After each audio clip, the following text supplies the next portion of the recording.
Hello everyone, welcome to the channel. I'm Emmanuel, I'm a Boeing 737 pilot and member of PMDG's tech team. In today's video, we'll try out the new Citation Mustang from developer Cockspur. And yes, that developer name is a little bit interesting, to put it that way, but I'll try not to emphasize on it any further. So, Citation Mustang is a very light jet that actually, it is one of the very first very light jets, if not the first one. Can carry up to 5 passengers and the pilot, of course, so 6 in total. And it goes up to flight level 410 at cruising speeds in the range of around 330 knots. Now, regarding the aircraft's performance, and I don't mean the frame rates, but the operational performance, I am going to give a couple more comments on that as we reach our cruising altitude, as there are some issues with it at the moment. However, before we actually start doing anything more, let's head out and do a walk around and have a look at what our shiny new Citation Mustang actually looks like. I'll start the point where the pilot would usually start. I do have to say some lovely modeling here on that rope holding the door in place.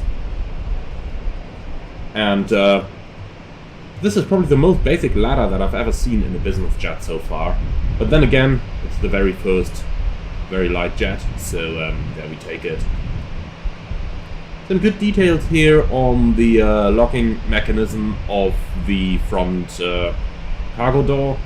And overall, it is nice to see like a conventionally shaped business jet again after flying the Hondajet for such a long time, especially with the Honda's cockpit standing out a little bit here, which is something that I always can't help but notice. Main landing gear. Yeah, well, could use a little bit more details in the actual gear bay, but let's be honest, how often are you actually looking there? So the tire itself looking quite good. High details on the texturing here, so overall nothing to complain about. Indeed, I have to say I really like this one. The details are good. Now, of course, I've never seen an actual Citation Mustang nose landing gear, so I can't say if there is anything wrong over there, but at least from the visual appearance, this is looking quite well.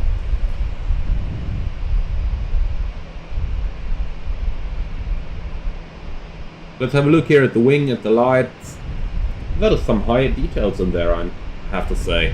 I mean, the texturing, yeah, that could have been a little bit nicer. You can see a little bit of what the wing texture looks like internally over there. But overall, the 3D modeling is very good. And we have to keep in mind that we are using a version 1.0 for this one. Actually 1.02 as of the website of the developer, but it's just been released like 2 or 3 days ago. So this is very much still the first version that we see on place here. So if there are some things that are out of the ordinary, then don't be too worried about that. Looking at the developer's Discord server, they are very, very active in improving their add-ons. So anything we find here, I'm very sure is going to be fixed in the next couple of months after the release.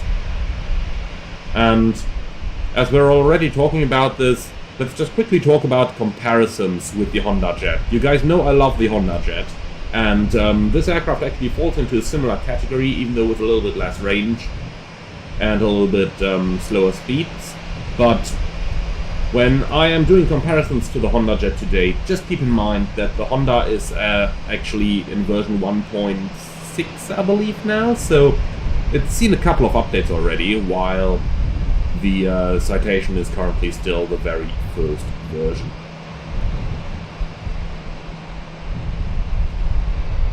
Oop, that was the wrong button. And what's my sim doing? Oh boy, it just resetted all the camera moving speeds. Alright, I'll take that as a hint that I should just go back into my cockpit rather than doing further walkarounds. So, before we go into the cockpit though, let's have a quick look at the cabin. Oh, we can close our door.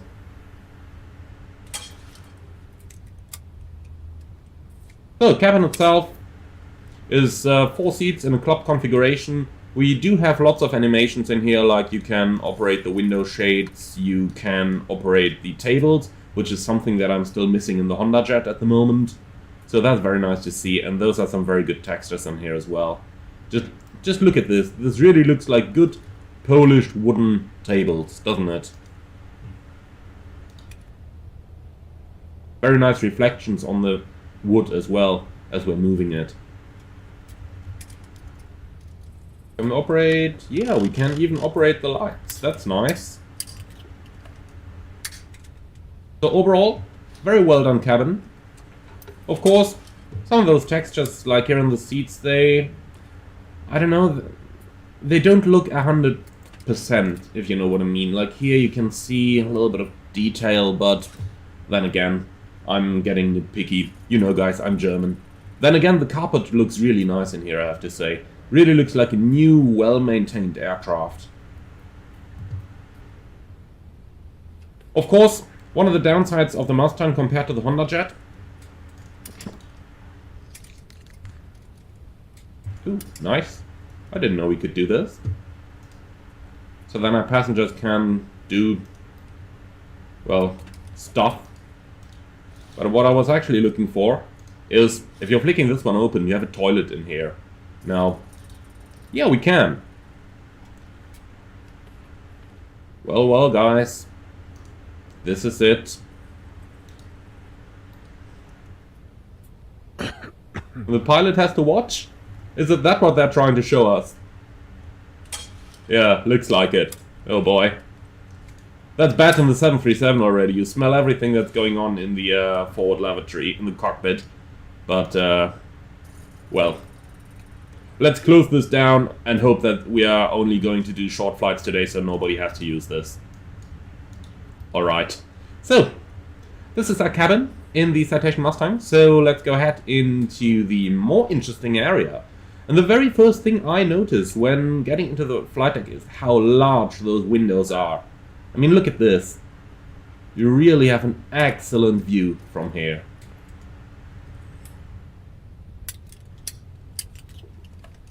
I do have to say, though, that if we are looking into my simulator settings, especially the camera settings, I've set the default zoom to 75%. If we're going to the 50% zoom, which normally is applicable to any aircraft, it looks like this. And in my opinion, it's very hard to actually read something on the displays at this zoom setting.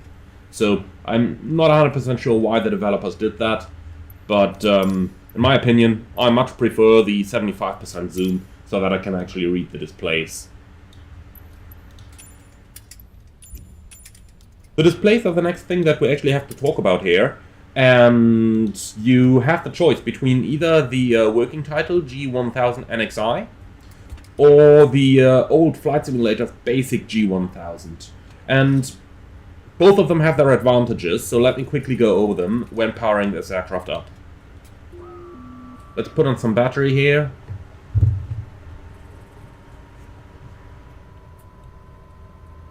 Alright, so this is with the NXI, so with a working title. And what you're going to notice straight away is that the engine instruments don't look 100% like the real Mustang's engine instruments. And there is a lot of information actually missing on here. And that is because with the working title it is currently not possible to include the actual information that the real Mustang has on the display. You can uninstall the working title from your simulator. Even with SU10, where it became the default, you can still uninstall it. Then you have the old basic G1000 back, which of course is much more limited in terms of navigational options and map options and everything. But then you would get the correct engine instruments. So you have to decide for yourself at the moment which one you prefer. The correct engine instruments or the correct navigational suite. Now, Ronald, you are totally correct that the working title replaced the old one with SU10. However, it is still possible to access the old one if you uninstall the working title from the content manager in MSFS. So you can still access it, even though it is, well, old. but depends on what you prefer. Correct engine instrumentation or correct navigational suit. Personally, I much like the correct navigational suit, so I have opted for the basic engine instrumentation here, with a lot of information actually missing, in favor of all the benefits that the working title G1000 NXI brings us. And Cabanos saying there, old jet with glass cockpits, only in MSFS. That is actually not 100% correct, because the Mustang has actually been delivered with the G1000 by default. So, I'm saying it is the oldest very light jet, but still it is from 2005, I believe, if I'm not mistaken. So, it came with the G1000 from the stock factory. Alright, so, one thing I did notice here is that our voltage is dropping pretty quickly. So in order to be able to start the engines, we'll start the engines first and then do all the route programming. Alright, so, then let's quickly go over this. Of course it would be really lovely if we had a checklist like we have it in the Hondajet, and we have one. Even though an old school style checklist, so for starting the engines, don't exceed 830 degrees for more than 5 seconds, operating engine into increase to 10% above idle, other engine start. Alright, so let's go ahead and do that. We'll start engine number 1 first, so seatbelts on, beacon on, park and brake is set, thrust levers are in cutoff, and apart from that we have the fuel boost switches in the normal position. Okay, start engine number 2. And 2. Oil pressure.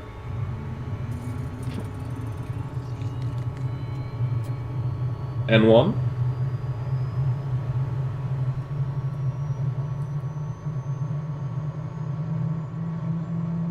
Now we have 20%, so thrust lever on. You can see now we get the low volt warning already, so the battery is really depleting quickly in this one, which I'm not 100% sure if the real aircraft would have the same problem. I actually don't think so. But that remains for the developer to comment upon, so I'm not going to put a judgment here. Okay, looks like we have a good start on engine number 2. Let's put the generator on so that our battery can recharge. And here we are back at 28.5 volts. I don't think that's entirely correct. This is going too quick, but doesn't matter. So, with power source available now, let's actually go ahead and do a little bit of our route programming. I've planned a flight from Sion in Switzerland to Augsburg in southern Germany, and then we'll go back to Switzerland towards St. Moritz, so Samedan airport.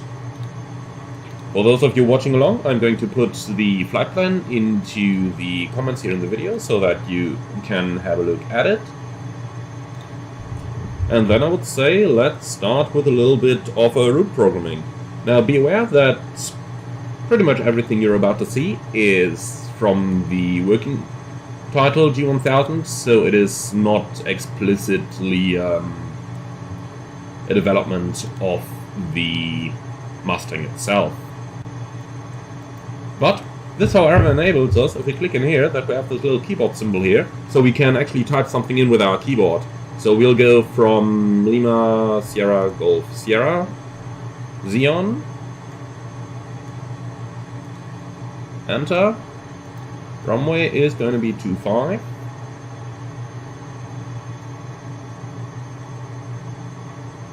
this is a little nasty with the zoom here, like finding a proper zoom setting where you can actually program something. I hope that on your screens everything is still nicely readable, because on mine it is, but then again I'm running a 40-inch screen, so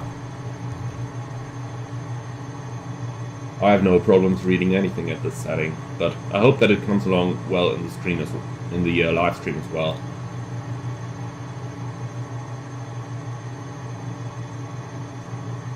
Okay, so for the departure we have the Centre 3 uniform departure. which is the one we have down here. And we are going to load this.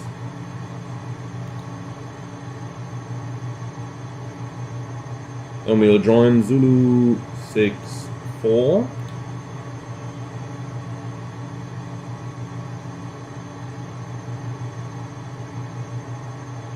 Towards Molus. Needs a little bit of time to get used to the way you program the routing in this thing, but I think for me this is the third time I'm doing this now in the Mustang, and I'm really getting used to it already. So it looks a little bit interesting at first, but believe me, you get used to it so quickly that it really becomes second nature, and that you can load your flight plans pretty quickly. Right, we're going towards Deton.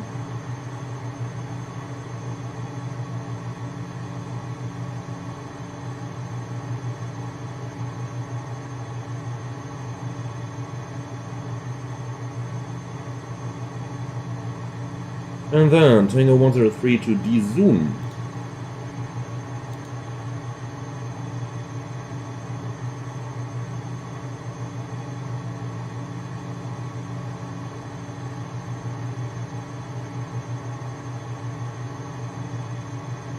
And load.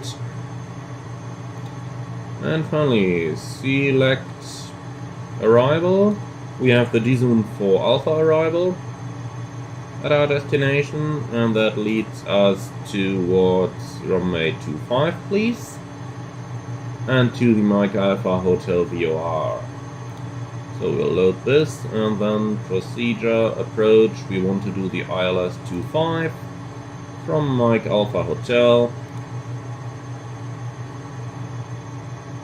And load that one. Alright, that's basically the programming of the route completed. Now let's quickly look at the remaining options that we still have to do. Squawk, let's see, is there any ATC online at the moment? No, nobody at the moment. That is unfortunate. Okay, so transponder code will take the default IFR Squawk 2000, we'll switch it on already. And then we have our reference box. So, if we take a mobile phone over here, then we can actually choose how many passengers we want. So let's take 2 passengers today. And that leaves us with a gross weight of the airplane of 8,700 pounds. Now, it would be very nice if the manual gave us some V-speed tables and such, but unfortunately it doesn't. So we'll have to improvise a little bit here. But I am actually going to help myself. I still have my tables from the Flight 1 Citation Mustang that I bought like 10 years ago in FSX. And that one actually has all those performance tables that the Mustang has. So that kind of helps. And those tables tell me we're at an elevation of around, let's quickly set the QNH, 1,500 feet. So we have takeoff speeds 190, 190, 197. So we're gonna rotate at 190.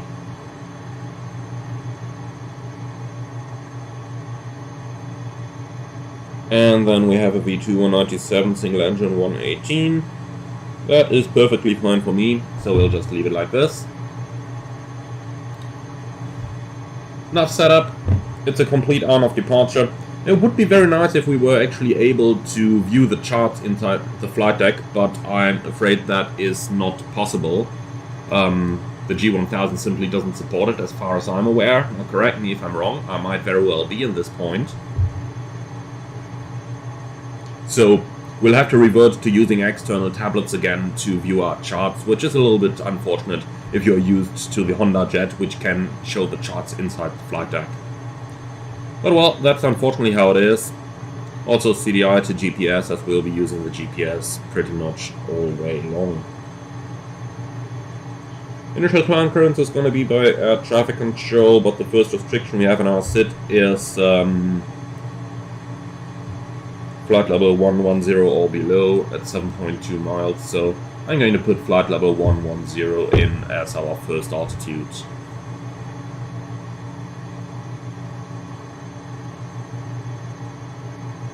And here we are. Right. So that's pretty much our setup and everything complete. Oh well, we could still tune a couple of radio frequencies, I have to give you that. So 122.8, 121.5. And for the radios, we'll tune Xeon VOR 1215 on both sides.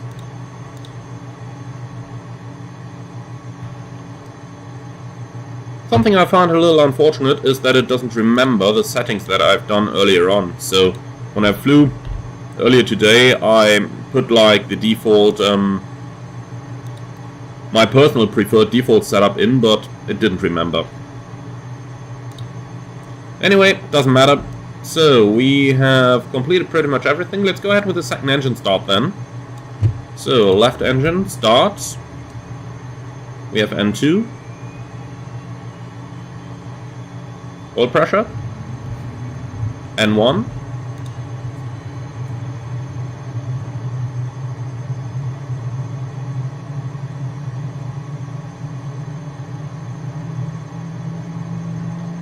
%.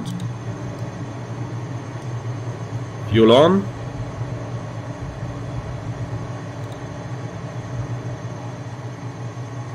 Something I do need to mention at this point is that normally as part of the pre-flight procedures you would also run this warning test knob up here, but that is unfortunately not clickable at the moment, so I can't test any of these warnings, unfortunately. Okay, we have two good starts. Then let's go ahead. Generator on, fuel boost pumps normal, anti-ice is not required. P2 anti-ice on, windshield anti-ice like has a middle position here.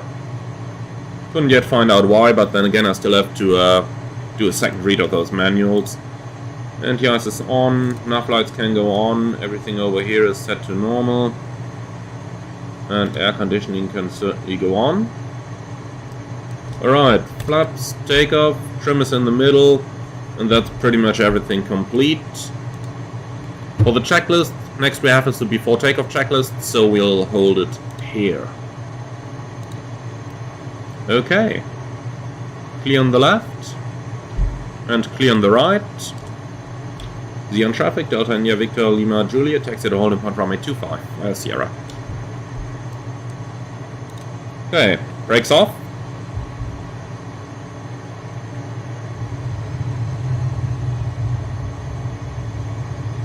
Be aware that in terms of the sounds of the aircraft, I have FS Realistic running in the background, so that is adding to what you hear inside my video. Clear left and right. So as always with my videos, I aim to show the add-ons as they are actually in use on my simulator, so that means FS Realistic is running, because that is just part of my experience.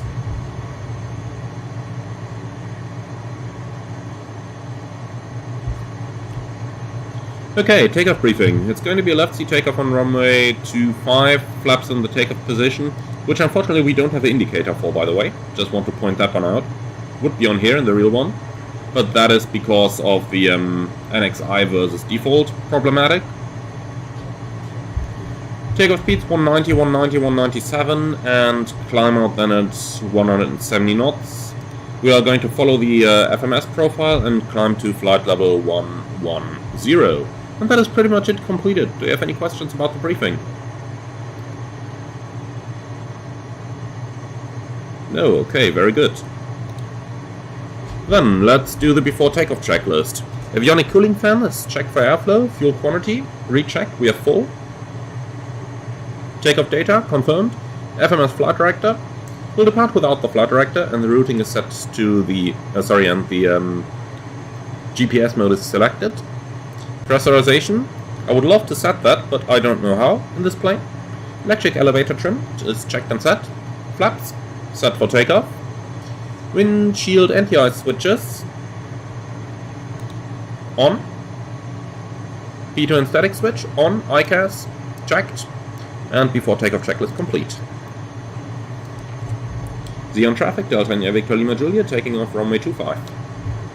Alright, let's go. Here comes the next point, by the way, that I am still hoping to see improvement on. In the real Mustang, you have 3 detents. You have like a toga detent, you have a climb detent, and you have a cruise detent, as you can see painted down here. Unfortunately, those are not simulated at the moment, so we'll just have to firewall the thrust levers. That's really something I'm hoping to see improvement on with a future version. Okay, transponder out, and timer start, takeoff.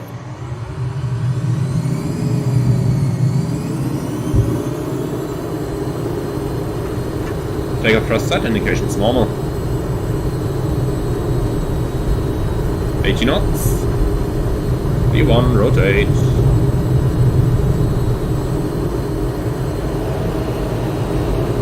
You're up.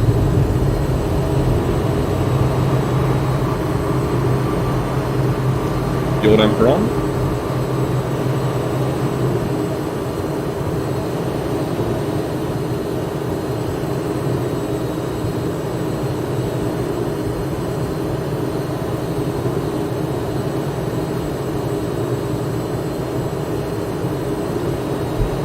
Okay, so we'll take flight director and nav and level change.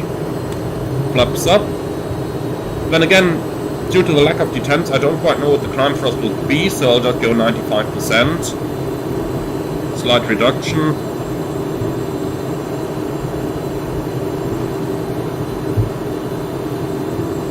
Increase your climb speed, 170 knots.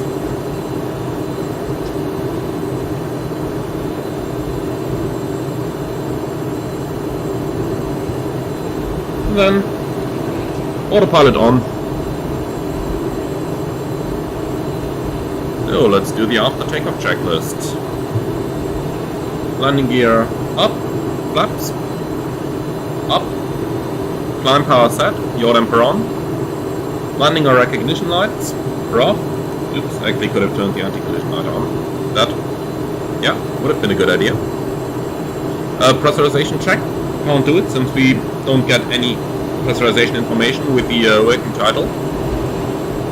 And yeah, transition altitude is 17,000 over here, highest in Europe, so we'll hold there.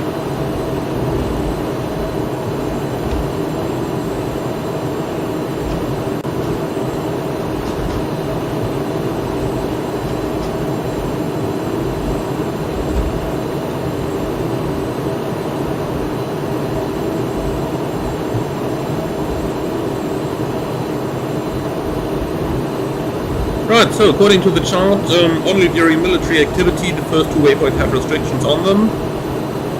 And since it's Sunday, there is definitely no military operating at the moment. So let's climb up higher. While cruising level is 310, I would say that's a good level to go to. So let's just go there straight away.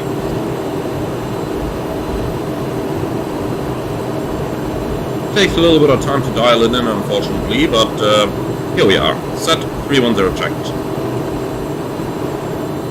Climb speed in the Mustang, 170 knots, all the way till flight level 300, and thereafter it reduces slightly.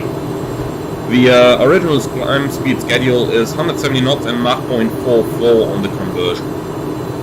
However, the working title is unable to actually display a Mach indication, so we have to do it by indicated airspeed all the way.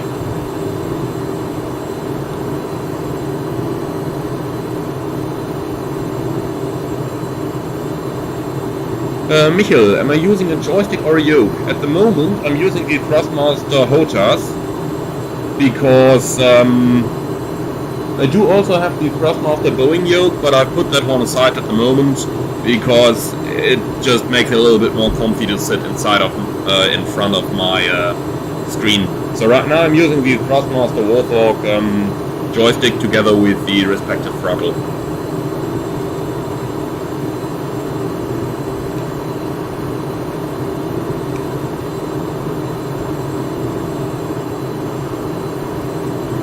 Okay, gonna enter a couple of clouds in a moment, so engine anti-ice on.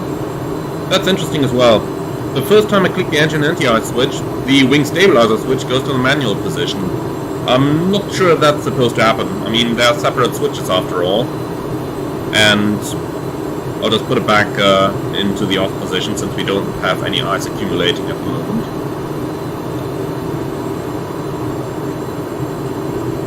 So what I was just about to say, at least in terms of the anti-ice, if it should work in any way similar in the Mustang to the 737s, and at least according to general ATPL theory, that was a little bumpy. At least according to general ATPL theory it should, even though there are some aircraft which are exceptions every now and then the engine anti-ice is turned off to prevent ice from even building up on the plane. And we're out of the cloud, so I'll put it back up. And then the wing anti-ice is actually a de-icer. And that is especially true for the Mustang, because we can see up here that we have de-icing boots at the leading edge of the wing. So if the wing anti-ice is turned on, those boots inflate, and thereby they make any ice pop away, because the surface that the ice throws on is expanding, so the ice is just breaking away. That's how the wing anti-ice works on the Mustang, and therefore this is how the wing anti-ice should work. And actually, if you inflate those boots while or before the ice has started building up, then ice could actually build up on the inflated boot, which would render the whole system inoperative, and then you could no longer remove your ice. So, while I'm not type rated on a Mustang, it does seem strange to me that the wing anti-ice switch is going on there when I'm clicking on the engine anti-ice switch. It does not seem like something I would expect the real airplane to do. Right, and we have the transition altitude, set standard. Set passing level 175, climbing 310. Let me take a quick shortcut here. Where could we go to? I like Sozal up here. Let's go direct to Sozal.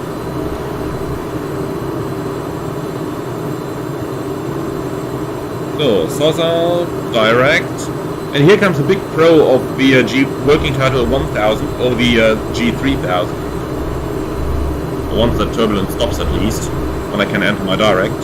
So, enter, activate. This one actually draws the turn. So if you look at this, it draws the turn correctly, so I don't have to be worried about having to re-enter that direct all the time, like I am in the Hondajet.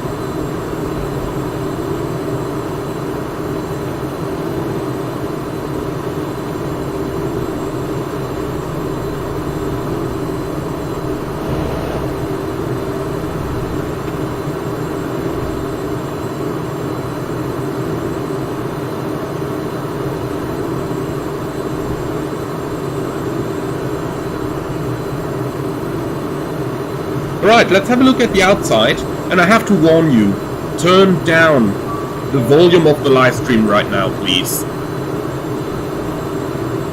Oh, and actually before that happens, I quickly have to contact ATC. There is a master leak radar online, it seems. So 135.75. Super 992, good morning, control. Hi. N5, 370. Clock level, your good mate. Let me quickly put the air traffic controller onto a different device.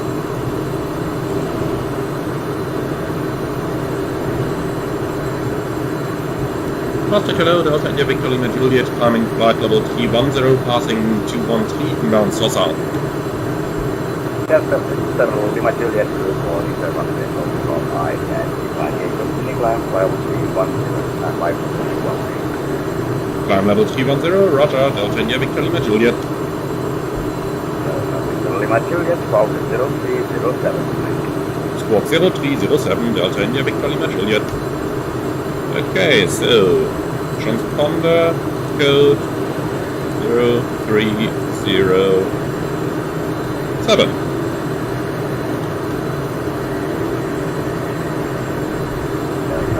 Lima Juliet, I identify. Proceed direct to Goodies. Direct to Goodies, Delta India Victor Lima Juliet. Okay, let's find that one.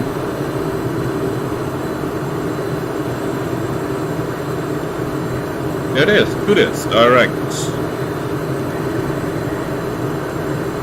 Enter, activate, yes please. And once again, watch how the plane is drawing that turn really nicely here. So if I'm zooming that one in.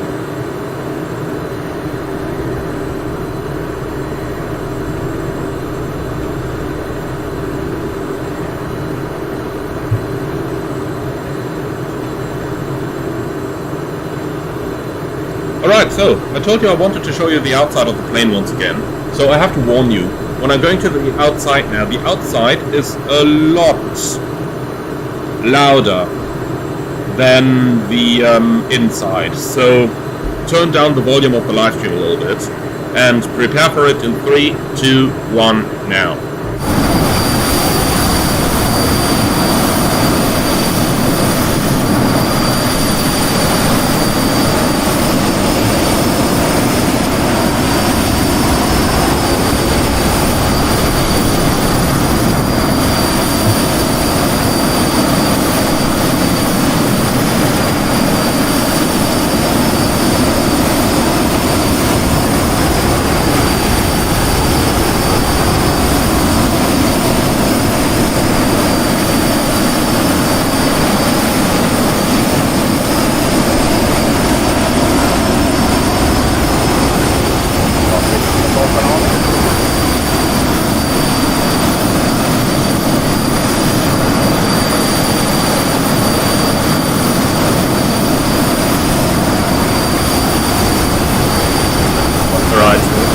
Let's go back in.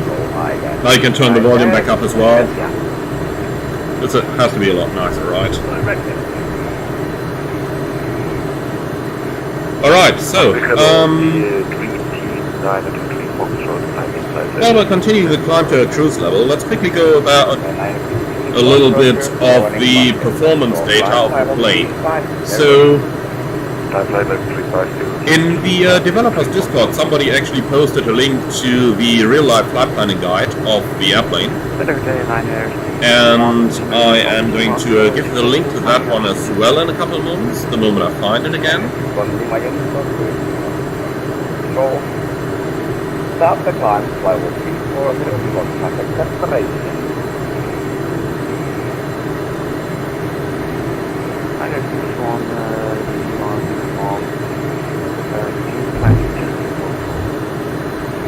Alright, the link is in the comments for you to have a look at right now. So let's quickly go over a couple of those numbers that we have in there. So this one is from the real Cessna. So that's real life stuff that we're measuring against now. If we go down a little bit in the documents, we have some climb performance charts. And you know what, guys? Instead of just telling you where to search for it in the document, we can make this a little bit easier and just bring it up the screen, right? So here we are. That's the document. So let's have a look at a little bit of the data that we have in there. By the way, I'll just go back to maximum throttle over here. So, we have a lot of takeoff performance data here, fuel tank requirement, but that is not really all that interesting for us at the moment. But the really interesting thing for me here is the climb performance chart. So we can see it's based on 170 knots and Mach 0.44. And that is pretty much what we are flying at the moment. Now, I do have some table in the manual of Flight 1, which I can unfortunately not share here for copyright reasons. And that tells me around about the speeds I have to fly. So 170 knots up to level 300, then 160 knots, and at level 3.5 there would be 144 knots indicated. That would give us approximately the Mach numbers that we are looking for. Now, for our purposes at the moment, it is suffice to say we should be doing 170 knots, and we're going up to level 310. That should take us 15 minutes and 300 pounds of fuel usage. So we can see in terms of the times, we're approaching the 15 minutes at the moment. We basically did a maximum climb all the way, so we can see already that the plane is lacking a little bit of thrust up here, and that is something that we're going to notice again and again now as we come along to the cruise levels. Before I started this live stream, I thought about if I should do a longer flight that actually goes anywhere up to the maximum range of the plane, but that would have brought me in trouble, and here's the reason why. So we can see the plane should be able to, at maximum takeoff weight, where we have almost been, it should be able to reach flight level 410 within 27 minutes. However, the virtual one does not. So our rate of climb, you'll see at level 300 is going back to just about 600 feet a minute, and is then even deteriorating further as we get higher up. So we can see how the plane is struggling right now already with a little bit of the wind we have here. So, in my opinion, and that is just an opinion, the plane severely lacks thrust at cruise level. We'll see that as well when we reach 310 at a moment. So it's supposed to give us around 330 knots true airspeed, but the simulated one is going to go only to about 300 knots. So we are lacking like 30 knots of speed there at cruise level, and that is for 310. If we're going even higher, the difference becomes even greater. Similarly, the fuel flow. We're on high-speed cruise here. Now, the real airplane would have a cruise detent on the throttles, which we don't have in the sim. So I can only guesstimate what we should need. So what I'm about to say is based on leaving the throttles at maximum thrust in order to try to achieve the airspeed that is given here in the tables. And if we do that as set, we get only to about 300 knots. And we should have a fuel flow somewhere in the region 700 pounds an hour. Now, in ours over here, we get around 650 pounds per hour per engine. So that means it is using a lot more thrust than it or a lot more fuel. Sorry, my English is bad today. It is using a lot more fuel than it actually should. So, Paul, I hope that answers your question if I think the fuel burn is right. The answer is definitely no, it is not. So,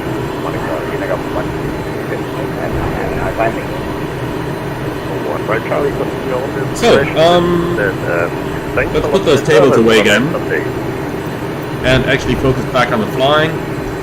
So, flight level 300, we're supposed to do 160 knots now. I'll quickly go vertical speed and just use 1,000 feet a minute to get up to cruise level. That should reduce our speed to the 160 knots as well. Thereafter it's going to come back up. So, yeah, the airplane's flight model at high altitudes currently seems to be significantly off those performance charts that I've found, and that is, in my opinion, the biggest issue of the plane at the moment. There are some other issues, which I'm going to talk about in a moment. So, we have 160 knots, back to level change.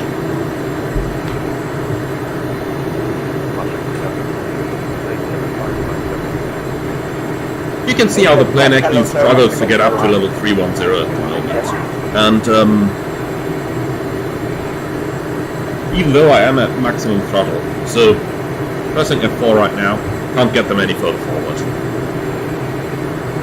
So that is about the rate of climb we're getting out of the plane at the moment.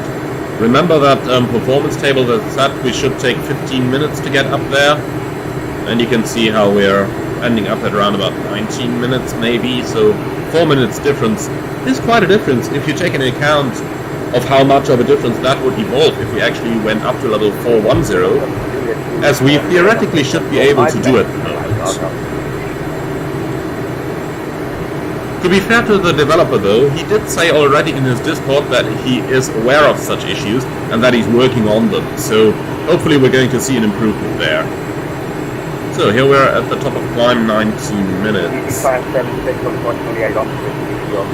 And looking at the Simbrief flight plan, now again, not sure how accurate Simbrief is there. We should have burned 540 pounds of fuel on the way up here. So we only have the fuel indication in gallons here, which I don't know why that is the case, but if we have a look at the simulator over here, it tells us we now have 2,115 on board of 2,580 maximum. I departed with full load of fuel, so actually used a little bit less fuel in the climb than it should, which is interesting seeing that it took 4 minutes more than it should.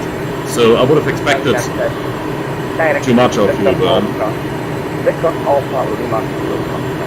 But here we are in the cruising regime now, and we have a true airspeed 286 knots. That is going to increase slightly over the time, so it will eventually end up at around about 300 knots true airspeed. And at those 300 knots true airspeed, first of all it should be like 335, and then we should have a fuel flow of 600 pounds or 650 pounds per hour in total. And looking at the fuel gauges here, apart from the fact that they are slightly varied, they end up at around about 650 per engine. So in cruise we are currently using twice the fuel we should be using, thereby of course significantly reducing the range of our airplane. We're currently doing a flight that has an air distance of 290 miles, and I departed with a full load of fuel. And you are going to notice that by the time we land at our destination, that will be quite reduced, let's call it that way. It will be quite low on our arrival. Another thing you might be noticing here is that I'm flying with a north up display. Now that is currently a bug as well, because let me try to find that menu. I'm still not 100% proficient with the G1000. I'll just close this one down. This is what I'm looking for. No, this is not what I'm looking for. You can see, still not 100% proficient with the G1000.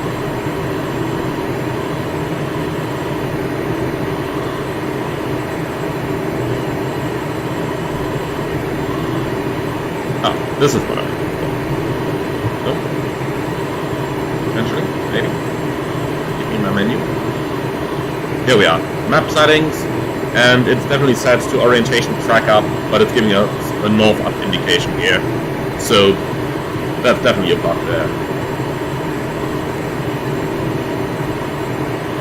Close that back down. Alright, so let's get our cruise checklist out. Cruise power set. Yeah, well, I'm going to keep it a maximum because otherwise the plane is just going too slow. Anti-IS, we can switch it all off. Vertical navigation set for descent. Pressurization check, descent check is set. Okay, so VNAV is the next thing we're going to take care of and prepare the airplane for our descent.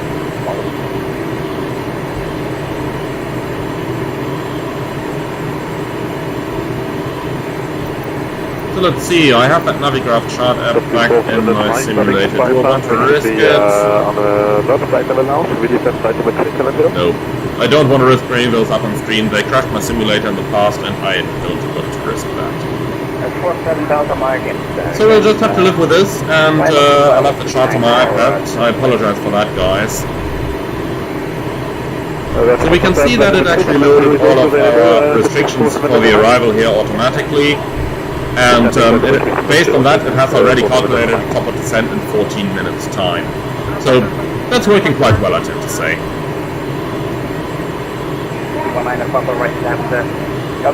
Also tells us the expected altitudes at the other waypoints, and the VNAV mode of the autopilot is of course available to guide us down. So that is working pretty well. The autopilot in itself is mostly the working title G1000 autopilot here. So if you have flown any airplane with the G1000, like for example the Kodiak, then you know what you can expect of the autopilot in this airplane. Now, going towards Augsburg, we are going to do an ILS approach over there, and thereafter we will fly on towards Samedan, St. Moritz, where we are going to do an RNAV approach, so that we can see the RNAV approach capabilities of the Citation Mustang.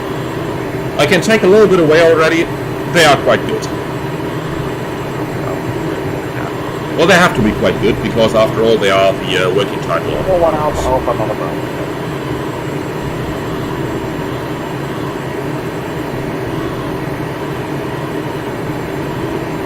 Right, so since we have like 13 minutes left in our cruise, I'll finally get the chance to have a look at a little bit of the comments you guys are making there. I'll just start with the latest comments first, and then I'll be going upwards a little bit. Oh, I wonder how much customization we lost when it went to the working title G1000. Well, according to the developer on his Discord, quite a bit, but I don't know how much exactly. So I haven't tried it without the working title yet, and I'm really not sure if I should, because I don't know, I don't want to go back to that old default G1000, because that was really not the best. So personally, I'll just live with it as it is. Then Yannick, Navicraft crashed your sim. I never had any issues with it. Yes, unfortunately it did in the past.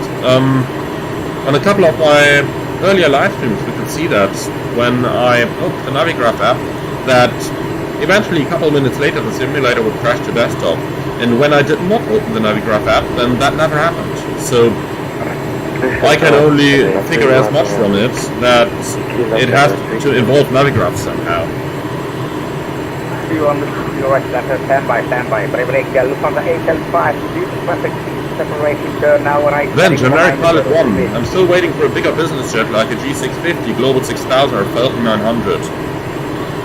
Oh yes, so am I. Would be so lovely to have a long-range business jet in the sim. Of course we have a BBJ, but, you know, one of those actually featuring all that typical business jet avionics, that would be very, very nice. Then Paul, I've sent a stack of issues today to the developer. They are still working on it. Yes, they are.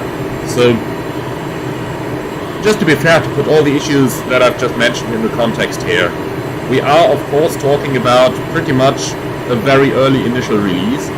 It's currently showing version 1.02, but the original release has literally just been like 3 days ago. So there are a couple of fixes in it, but of course the developer will take a bit more time to fix like the really big bugs that we currently have in the Mustang. So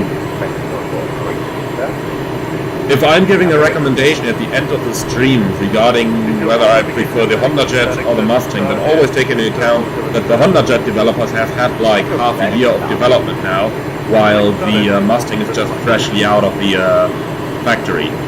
So, after all, it can be expected that there will be some things not working as good at the moment as we would expect in other aircraft. Thanks for controlling. Right, air traffic controller is going offline. Back to Unicom, that makes life a little bit easier for us. So, while we have a little bit of time left in the cruise, let's talk about one last thing that I'm not so happy about with the Mustang, before we actually start talking about what I'm very happy about. So, that is the sounds. At the moment on the ground there is basically no sound at all when we power the airplane up. There should at least be a couple of Avionics cooling fans running in the background. There are some excellent videos available on YouTube, and there are a lot of other Citation Mustangs for different simulators available, both for P3D, for FSX, for X-Plane, so we can get quite an idea of what it should sound like. Then the next thing is that most of the switches don't have any sounds associated with them. So the anti-collision light does. But, for example, all the battery switches, the generator switches, the anti-ice switches, they don't have any sounds associated with them. And that's something I would really like to see improved, and I would really like to see those sounds added to the simulator, because it does spoil the immersion quite a bit. However, at least with FS Realistic running in the background as well, it is quite alright. Let me quickly give you a demonstration of what it would sound like if I would disable FS Realistic. So I'm turning it off now. And this is what it sounds like without FS Realistic running. You can see there actually is not a lot of a difference in flight. Of course on the ground that's going to be a little bit different. I'm going to give you a demo of that later if I remember. I hope I will.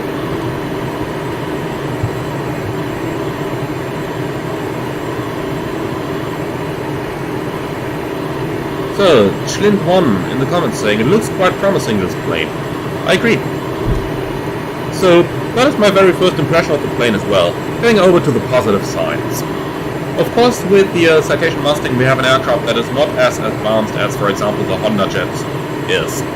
And that, of course, means that there are certain drawbacks, which are, well, which exist by the real Citation Mustang compared to the real Hondajet as well.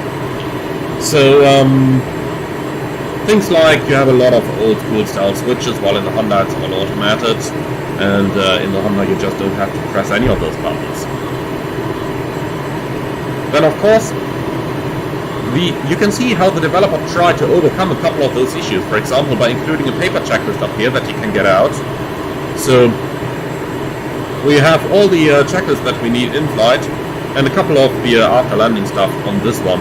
So, while we don't have the lovely on-screen checklist that we have in the Hondajet, we do have the old-school version of it available in the cockpit over here, which I'm really happy to see. I mean, it would be a little bit of cheating if we just had a tablet with a checklist on it, right? However, we do have an iPhone up here, where we can handle a couple of the options like shocks, engine covers, pedal covers, red carpet. If we have a co-pilot in the cockpit, let's turn him on. Can we see him? Yeah, we can. Hello there. Nice to see you up here, mate. I'm gonna keep you on now.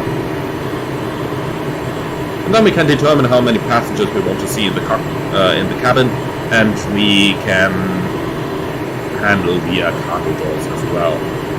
So that's what we can do. We turn this off. Well, he's gonna fix this, I'm very sure he will. And hello there in the cabin. Even though I did select 2 passengers, so, well, we're gonna keep this up.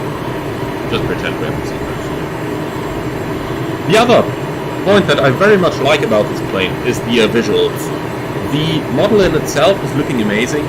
I really feel home in this cockpit straight away, so he's done a really good job on the model.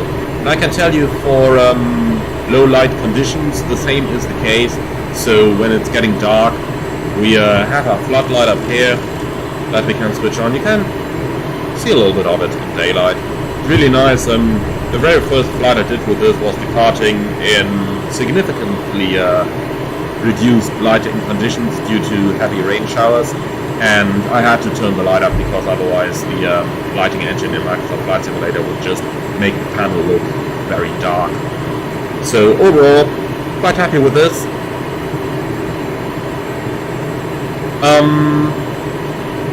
We have panel backlighting here as well that we can switch on. We can dim our main screens if we want to. So there are a lot of lighting options available in this plane, making it highly customizable, which I really appreciate. Also remember when we took a look in the cabin for the first time that we can control the lighting in the cabin up here as well. At least I hope we can. I actually haven't tried that in darkness yet, but at least we can turn the switches, so I'm fairly sure that we will be able to handle those lights eventually. Maybe with an update, maybe not. I don't quite know that yet. Apart from that, we of course have the classic G1000 in here. and the working title G1000. Now the working title is doing a really, really good job. Like, if I'm just going down here, and put the cursor on my destination, I can actually get selected waypoint weather, so I can get the weather of our destination airport over here. Similarly, if I would put anything else in, I can get data as well. Now, what do we have here? 120 degrees, 3 knots, visibility 10 kilometers, clouds overcast 2,500, 14 degrees, 1019. So, for our arrival, we have the options between the ILS approach for runway 25, or we would have an RNAV approach for runway 07.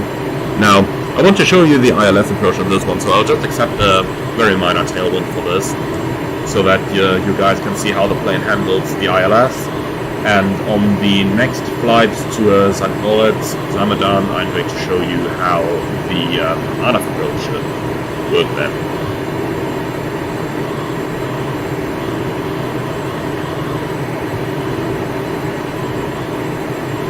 Powell saying the manual is next to useless as a guide to using the plane. I can't sign that completely. So the manual does include the normal procedures and a little bit of systems information, and that is quite good. What I would like to see added to the manual, of course, is all those performance tables, which I would really like to have. However, they are available on the document from Cessna that are linked in the comments. You can find the link to that in the Discord of the developer as well. So you can get hold of that information, even though it is not officially included in the manuals. I guess that's probably due to copyright reasons. I guess including those would cost quite a bit of money to be allowed to include them. So that is right. Then Paul, do the passenger signs work? Well, you can flick the switch, but to be honest, I wouldn't even have to find them in the first place. I'm not 100% sure where the passenger signs actually are in this cabin. Let's turn back on and see if we find something illuminated anywhere.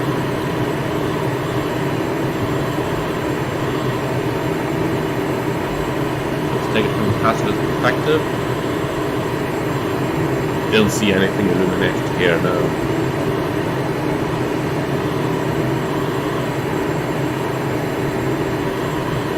Ouch, that hurts.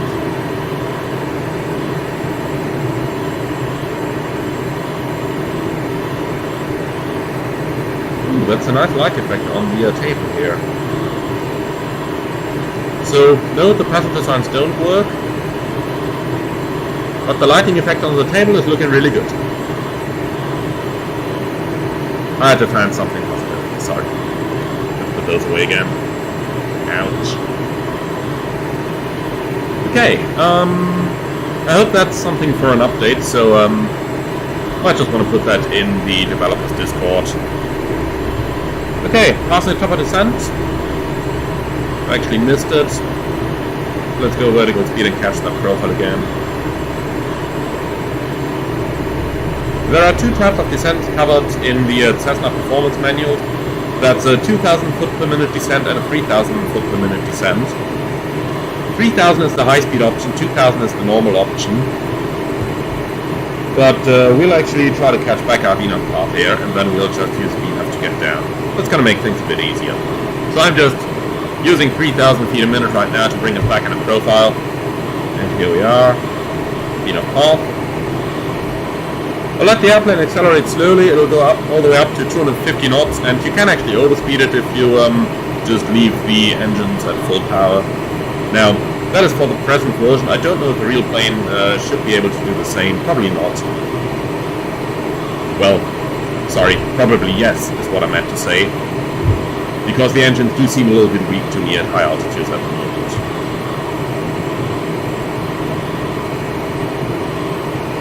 But let's see where this is going to go. True airspeed is increasing. Finally, we have the 350 knots that we were supposed to have. Quite a bit of tailwind here as well, giving us ground speed of 430 knots. Now, if you guys are asking me about the comparison between the Mustang and the Hondajet once again, then the Hondajet most certainly wins in terms of airspeed. The Citation can do a maximum of around about 340, 350 knots true airspeed, while the Hondajet can do 420. And if we look at the performance tables of the Mustang once again, then with maximum payload it can only do 800 nautical miles. The Hondajet can do 1400. So if you would fly the Mustang completely empty, it would do a range of approximately 1,200 nautical miles. The Hondajet does 1,400 including reserves, so that definitely gives us the plus points for the Hondajet in terms of speed, range and efficiency.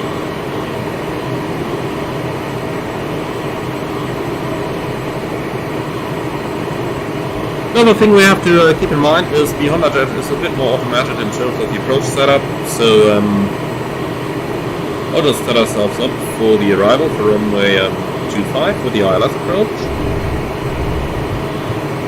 We have 108.5 on the radios, and active both sides, and we have the Oxford DME 115.9 that I'm going to tune on the 2 radio. So we have to fly with a split setup here, but that's gonna be fine. Minimum is 1760 rounded up. So let's quickly set that as well. Minimum is going to borrow, and now it's strolling a little bit. Of course you can only increase it in steps of tens, but it works quite well. Get it up somewhere nice. So 1760. Like this.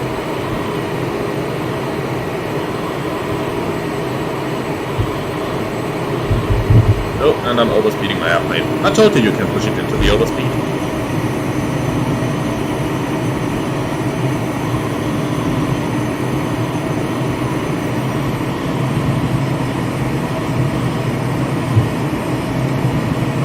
Right. And the course is going to be set up automatically when we activate the approach in the G1000. So 240 knots is what you're supposed to do in the descent versus 25 knots more in the Hondajet, but as I told you already, the Hondajet definitely wins the speed.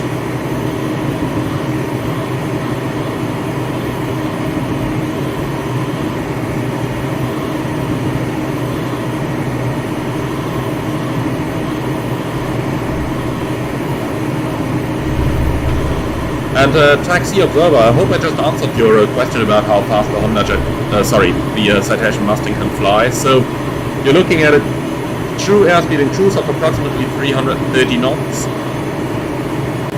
which however in the current version it cannot achieve. In the current version it can only do 300 knots. So keep that in mind.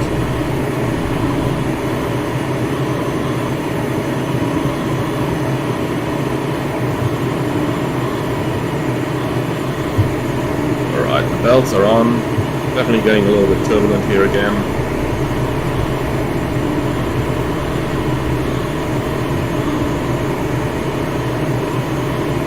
We'll go down all the way level 80, that's the first restriction from our aeroplane.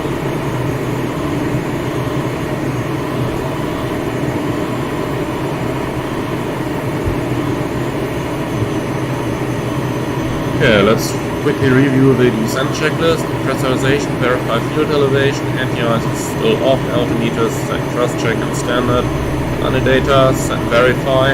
Unfortunately we can't set the up and the rep in the G1000 at the moment, and the minimums is set. That's the descent checklist complete.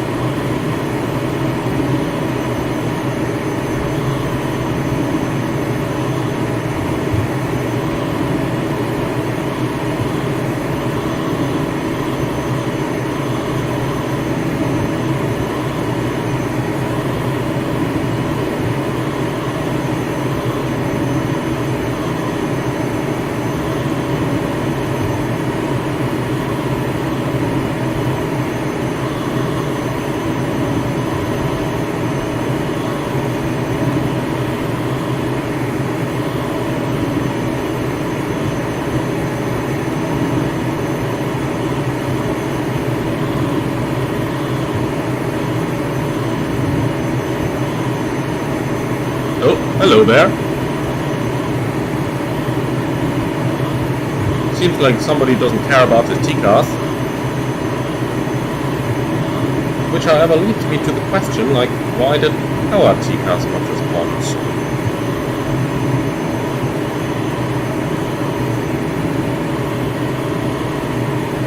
So really not that good with the G1000 yet. If you guys know the way around this a little bit better, you can tell where I can find my TCAS.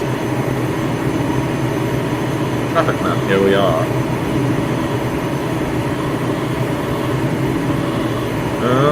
Says traffic advisory system operating.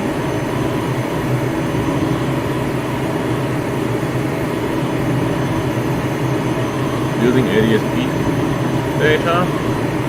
Oh, should have been working. No clue why it doesn't.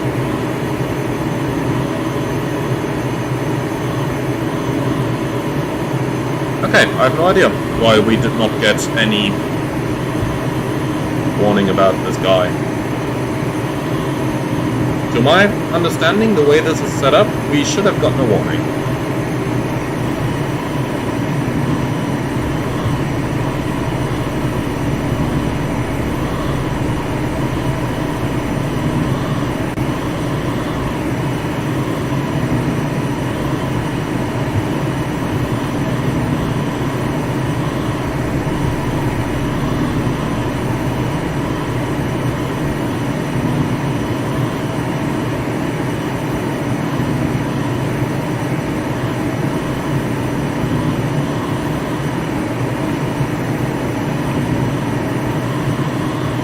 Then Paul, does it have working sunshades? You do some proper work. Yes, it does. Even though you can only move them in one certain direction and not move them like up or down or something along the window.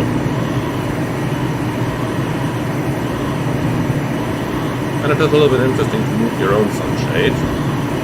Does it? I don't know. That one is a little bit tricky to move. That one works fine. At least for as long as you don't smash your aviation interested passengers hat. Can't say co-pilot because this plane is certified for single pilot operation, and therefore of course you don't really have like an actual co-pilot.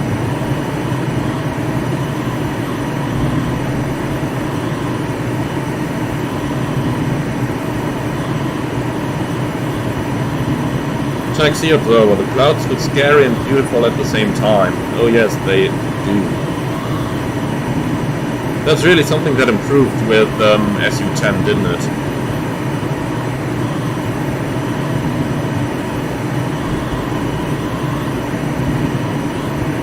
Lucas, how did you enter the flight plan? I'm going to show you when we set up the flight plan for the next sector. Of course, if someone is watching the replay of this live stream, then you can always just go back and watch it at the beginning of this sector.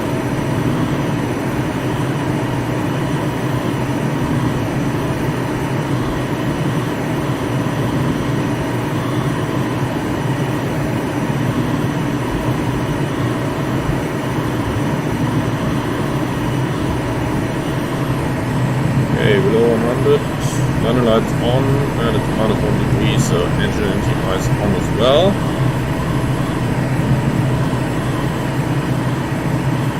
Guess we're about to enter the clouds.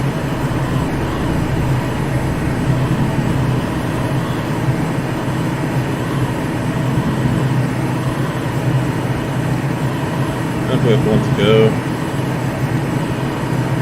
I don't know why VNAV isn't turning off automatically when I'm selecting a different pitch mode. That's probably something they'll still have to work on.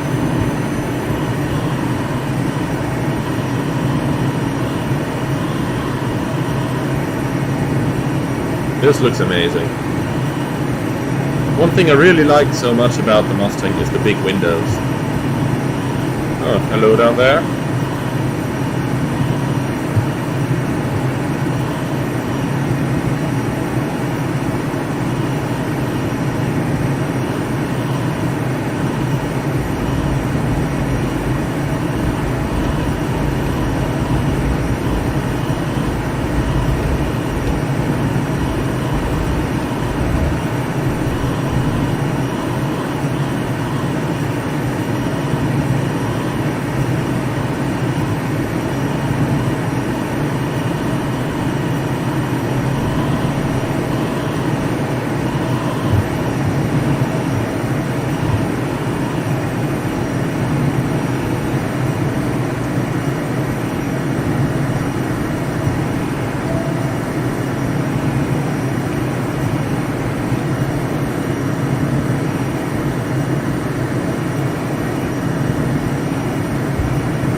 Right, we'll still level 80 for a little while.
So, does Enoch give us any information when to start the descent again? No, it just wants to go down straight away. But I don't want to have 4,000 feet over my sub, because then we would go straight into the departing traffic from Munich, so I'll just stay here at 80.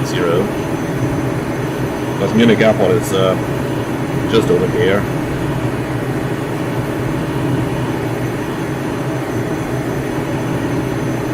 I'll just stay a little bit higher for the moment. And then when overflying the VOR, I'll start the further descent.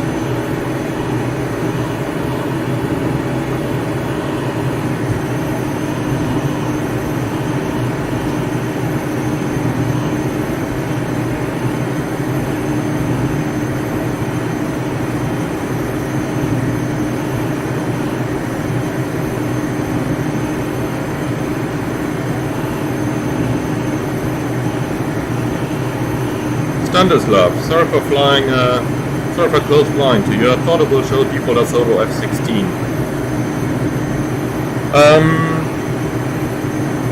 Standarslov, don't do that again. You know that intercepting on VATSIM is not allowed, and that would get you an instant and complete ban. So try not to do that again, not with anyone. Personally, I really don't care. We can do that one day on a dedicated stream if you like to, but you know, if anyone's calling a supervisor for it and the supervisor finds you, then you would be gone for good from the network. So it's meant fun, but you know, not everyone is gonna see it like this. Right, let's continue our descent, 3,500 feet.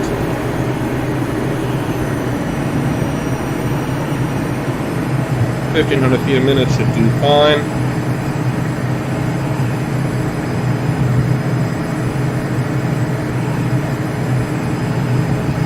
Actually, we only need 1,200 according to Vina, so let's do that. Oh no, 1,600. But we still have the turn to complete before we intercept the ILS, so that is working quite well for me. I'll let the speed bleed back, 210 knots or 200 knots-ish.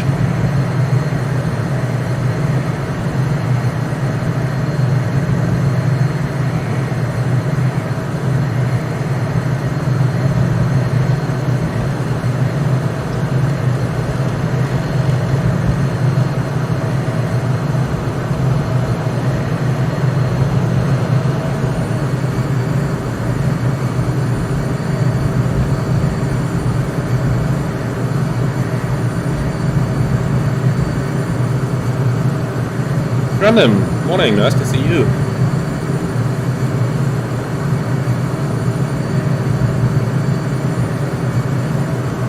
So, as we're about to start the approach, let me just repeat something I said a little bit earlier on for all those new joiners who haven't watched the entire stream. On this approach we're going to do an ILS here in Augsburg, and then we'll fly a second sector, and on that second sector we will then do an ANAF approach in Samedan or St. Moritz. Now, those are the two important types of approach that a business jet needs to be able to fly. ILS, of course, and ANAF, because many typical business jet destinations are not equipped with an ILS and therefore have the ANAF approach as the preferred option. So let's see how it's going to turn out with the ILS approach on this one, and then later on I'll show you the ANAF as well, in hopefully a very nice setting in Samedan, because that is a really impressive approach they have down there.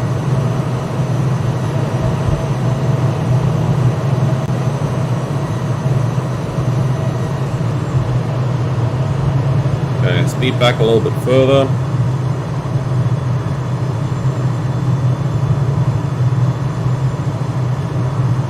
You can do a quick frisk check as well. Frequency is 108.5, we don't have any rings. Ident India Alpha Whiskey is confirmed. Standby instruments are... actually none of these is set. What's the QNH again?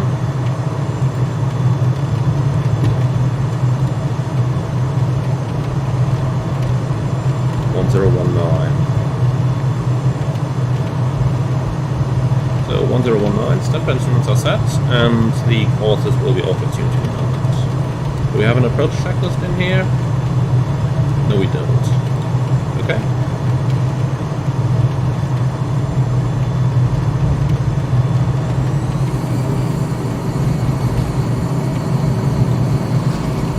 I'll let Elna fly me onto the extended center line, then I'll switch over to VOR navigation mode, and then we can intercept our ILS.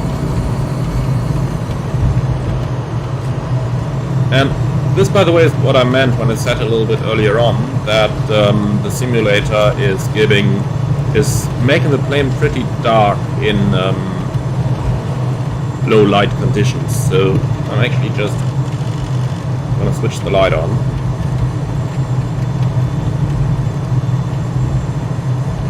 Right, on the extended center line, heading, ILS mode is armed, and approach is armed. Localizer capture.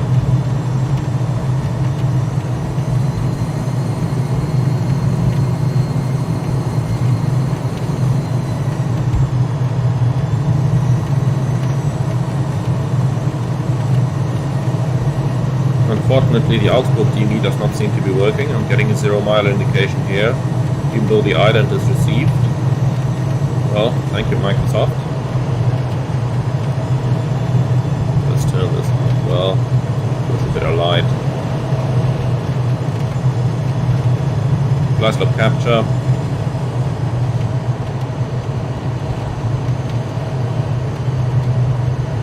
(4,000 feet set). Right, there's our runway.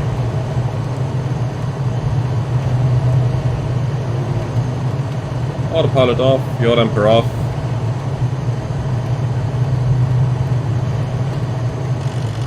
Let me just turn this back off. I don't know. This looks a little bit nicer, indeed, doesn't it?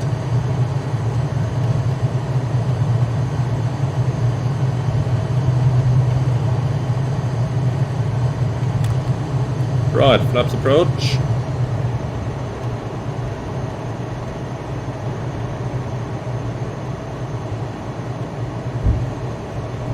Gear down.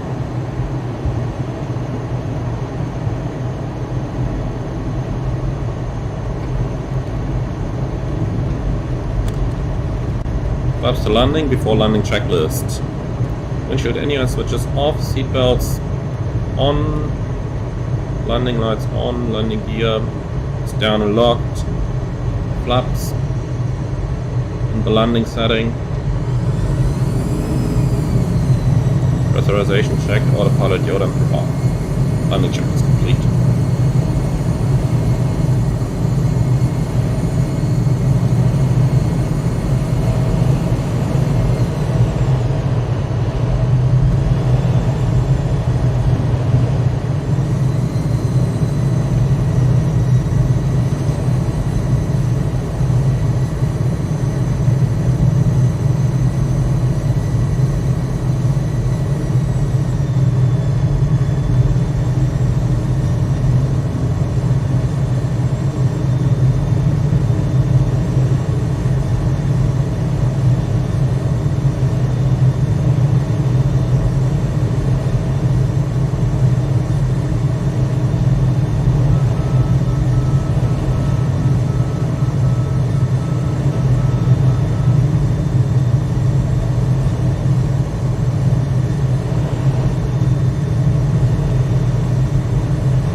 no radio altimeter in here, so we've just got a flight down. Here we are.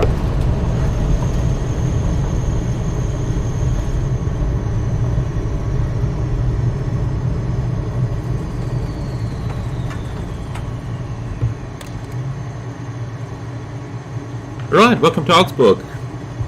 Let's taxi right to the terminal, do our turnaround, and then we'll go on towards Samedan.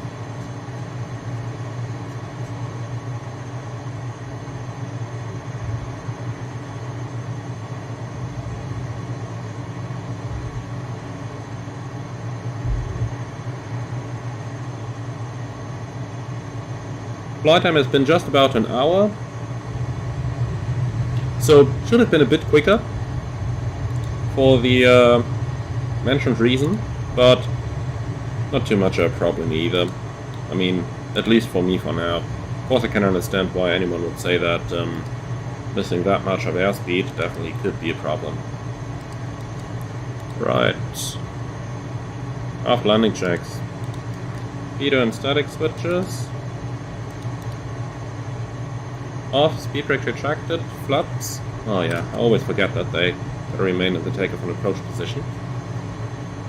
Landing and anti-collision lights off, radar standby, after landing checks complete.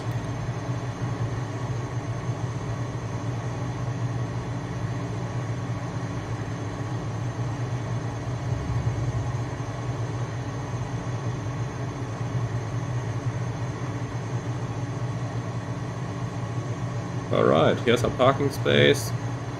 We're just gonna stay here.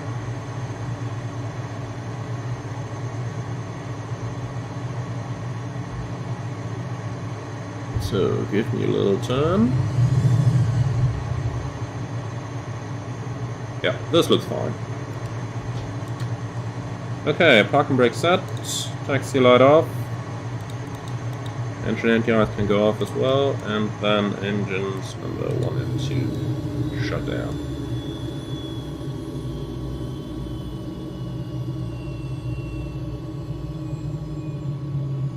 Off, off.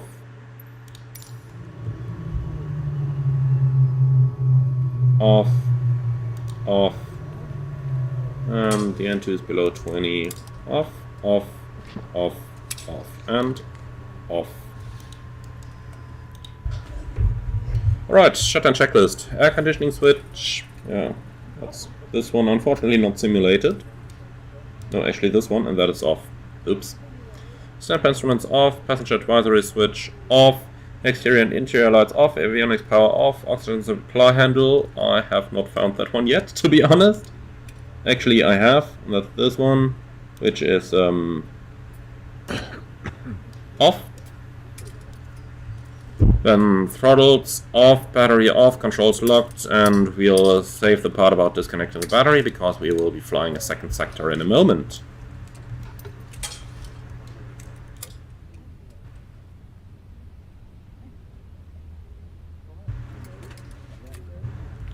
Alright, so that's it for now. Welcome to Augsburg. Then let's start our preparation for the next sector.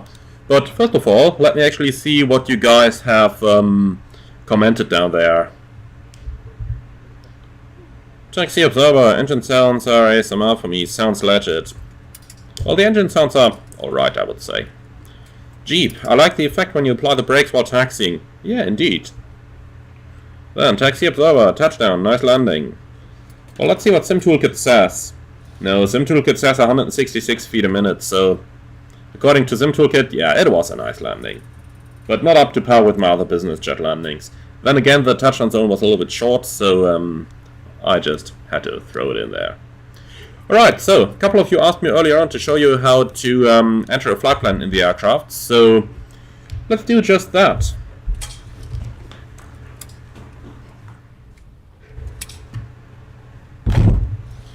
And while working on it, I've already set up a new flight plan with auto router, so I'm just going to insert that into a SimBrief, and then we'll start making our way.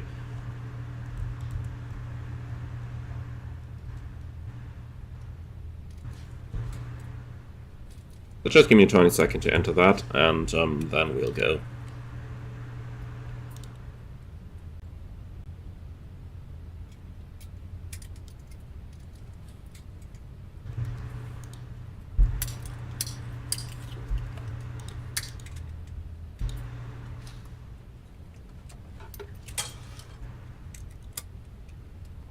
So we'll fly. You know what, let's go all out. We'll take 5 passengers on this one. And the cruise level is not going to be all that high. We're just going to go down to level 250 because it is a fairly short flight indeed.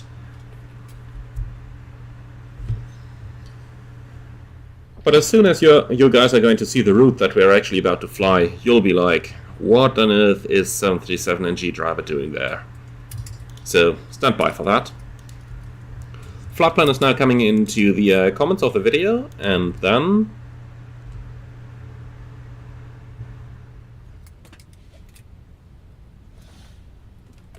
let's see, I'm gonna bring that one up on the screen as well. Then Paul, I'm guessing the toilet seat isn't modeled like the Flight 1 aircraft. Well, you might be in for a surprise there, my friend. Here you go. And of course a little privacy is always needed, so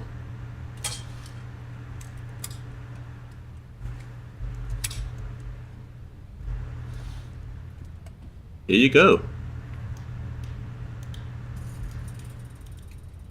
Hope that answers your question about the toilet seat.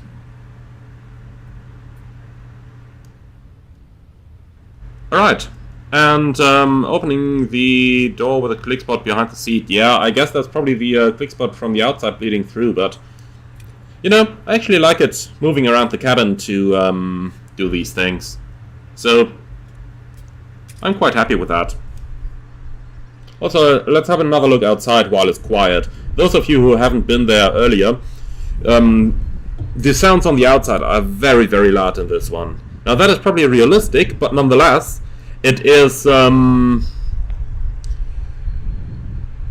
let's put it that way, it is not very nice for your ears to actually hear that. And Grandom, I fully agree, it is a rather uncomfortable placement of a toilet, yeah, but, you know. Another plus for the Hondajet, by the way. The Hondajet has a separate toilet compartment. But of course the reason for that is that in the Mustang over here we have everything relating to the engines over here, while in the Hondajet the engines are on the wings, so you have space in here that Honda decided to use for the toilet. Sometimes people just gotta get creative with those small aircraft where you have hardly any space available, right? Alright, so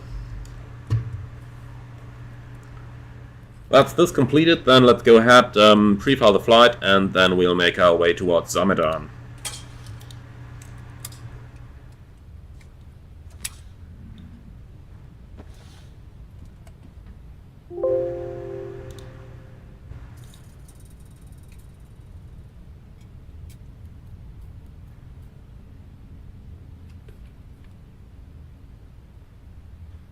So, I said earlier on that looking at the flight plan, some of you will be like, why on earth is he filing routings like this? So let's quickly go over the flight plan then. I have it available right here, right now. And yeah, this is what the routing looks like. And this is what the significant weather chart looks like. So we actually have a jet stream going on over here. That's probably why we had some turbulence. Some icing forecast as well, up to level 200. But we're planned at level 250, so that's not going to be too much a problem. And the reason for this routing is that over here we have Innsbruck Airport, and then we have all the Munich arrivals coming in. So that's probably the reason why we have to route the long way around, to put it that way. Okay, so let's close our door. And then let's start programming the G1000 for our next leg.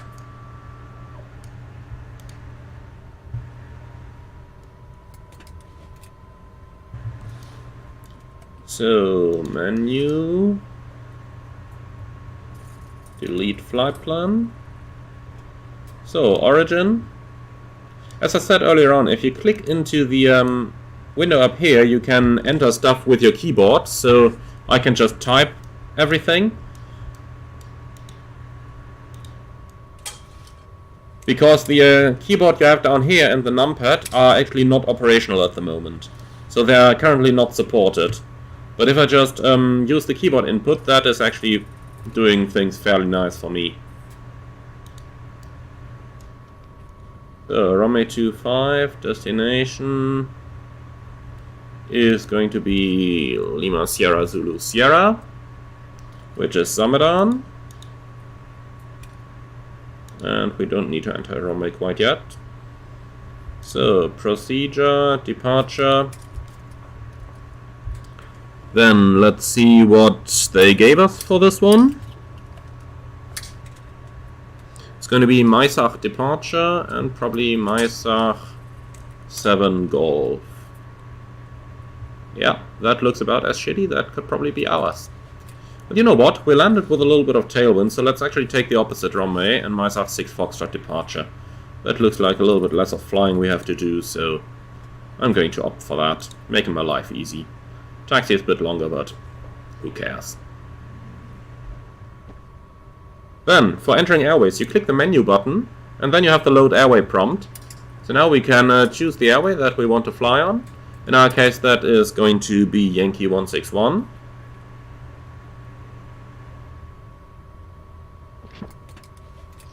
And we'll fly that one to Manal.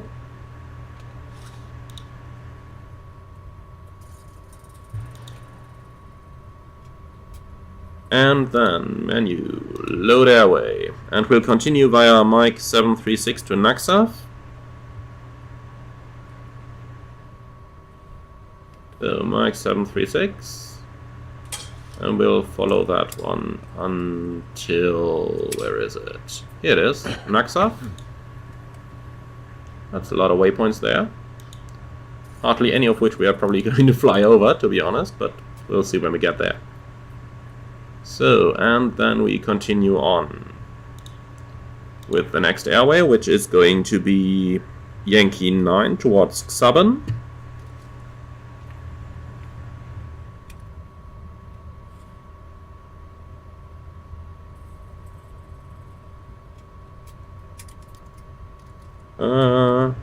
Suksan, actually.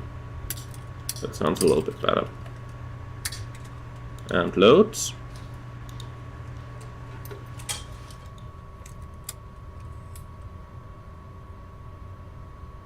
And finally Lima 613 towards Ronak, and from there we'll have to start the arrival. Oh, that was wrong. Didn't mean to do this.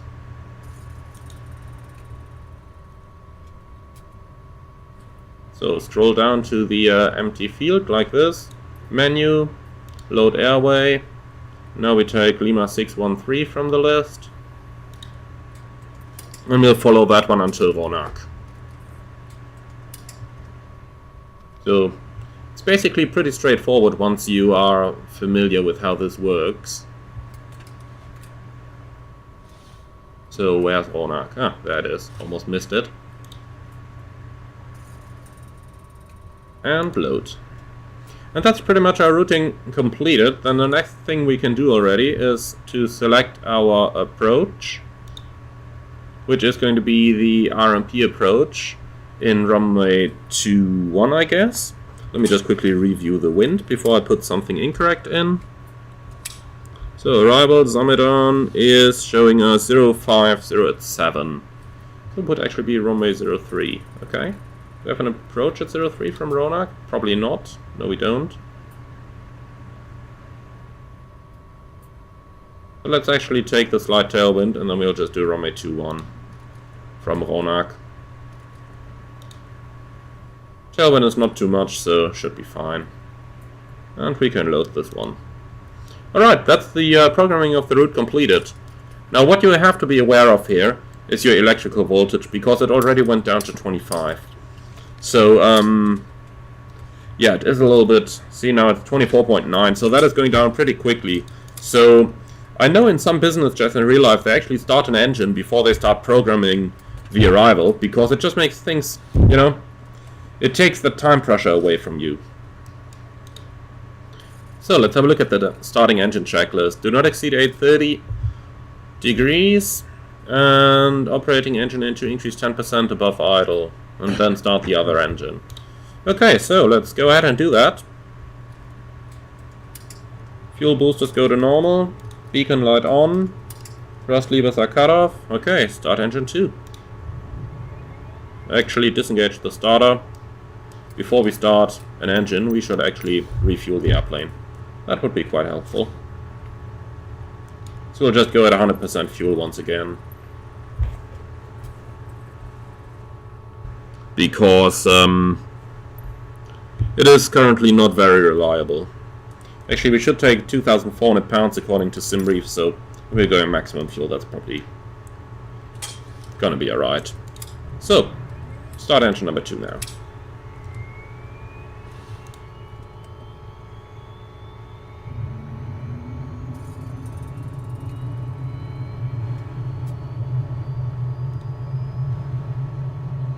Okay, we have N2, all pressure, N1.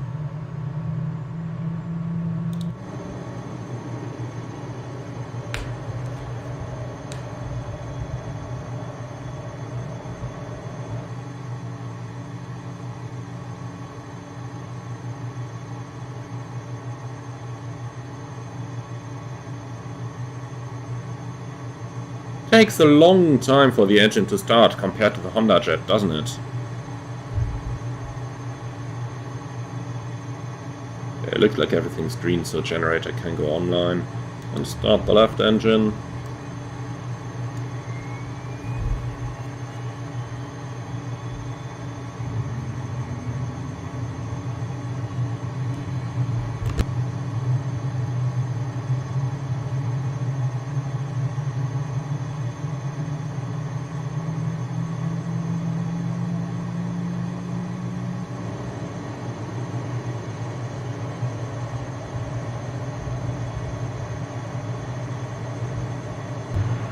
Alright, so the engine is almost running as well.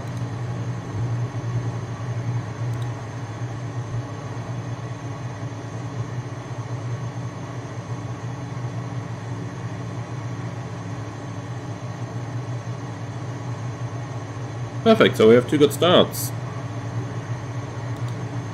So, on, off, off.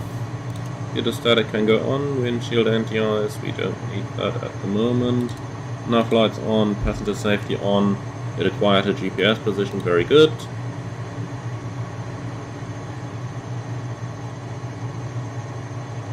And minimums can go away for now.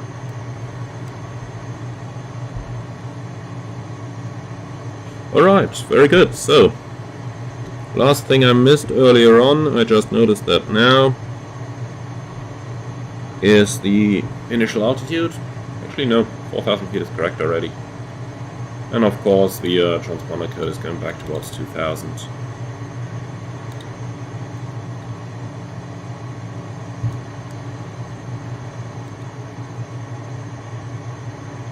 One thing that's a little interesting, when I'm pressing the go around button here, the flight director is moving correctly, but the modes still remain in roll and pitch. Shouldn't it actually go to a go around mode? I mean, I'm not too familiar with the G1000, so it might just as well be me having wrong expectations here. So, next up is the before takeoff checklist. Perfect, then let's go.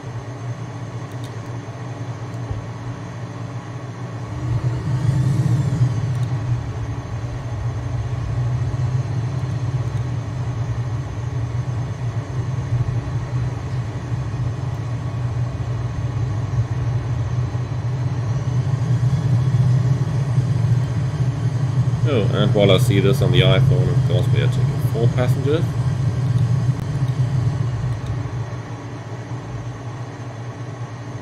And that's what you get for playing on your iPhone while you're driving. Almost went into the grass. There we have it again, don't text and drive.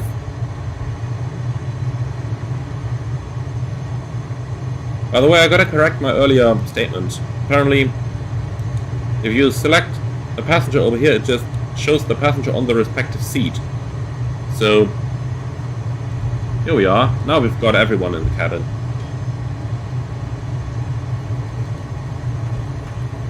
So let's do a takeoff briefing.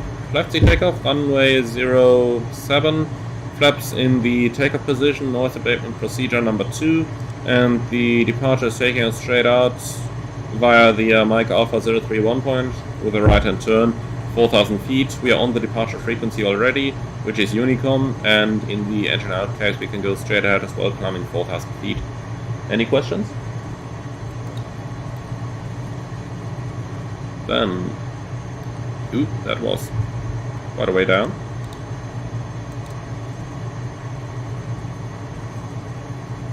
Temperature is 14, so we don't need the anti-ice. Very good.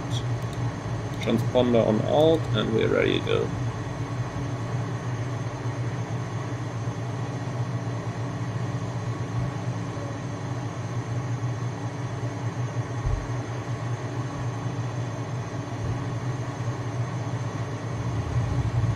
So, before takeoff checklist, avionic cooling fans, checked for airflow, fuel quantity, rechecked. Let's take the full runway length we can get. Takeoff data confirmed, FMS, flight director set, pressurization, destination field elevation is set, elevator trim, checked and set, flaps set for takeoff, windshield any ice. Come on. Keep rolling, keep rolling.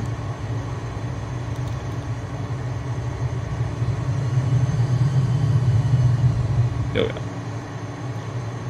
So, windshield any ice on, pitot and static switch on, and the altimeters, sorry, the ICAS is checked before takeoff check is complete.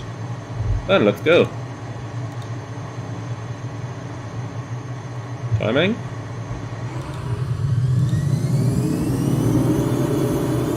Set takeoff thrust. Takeoff thrust set, indications normal. 80 knots. V1 rotate.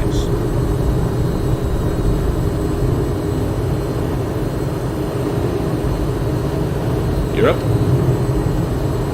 Always gives me that master caution check here. Not sure if that's supposed to happen. Probably not.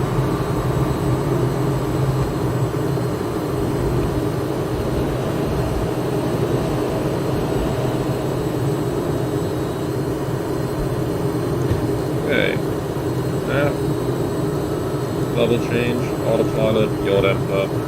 Let's start accelerating. 170 knots, climb speed again. And the flaps can be retracted.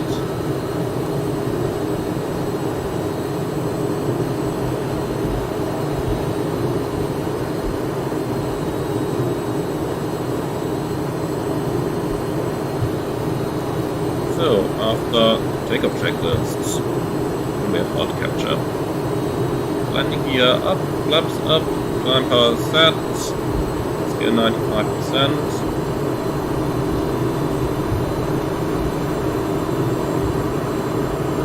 Yaw damper on, landing on record lights, off, pressurization, well, I have no way to check it in here, and we'll set the Avionics in the moment.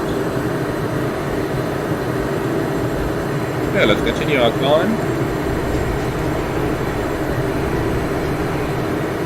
Just about on time to prevent the overspeed there. Let's see how quickly this airplane can actually climb. Let's try something like a high-speed climb here, 220 knots or so.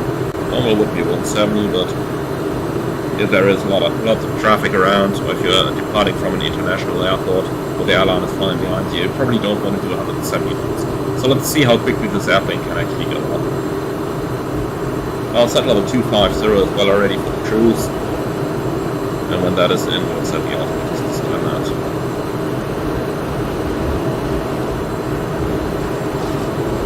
So, button level 62, climbing 250.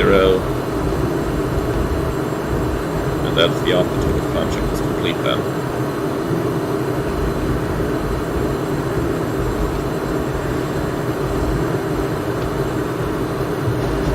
Interesting. Something I noticed earlier on already. When you're doing your second sector of the day, it does not recognize that you passed that 2,000 foot waypoint there. So in that case, let's actually help ourselves and go direct back on water.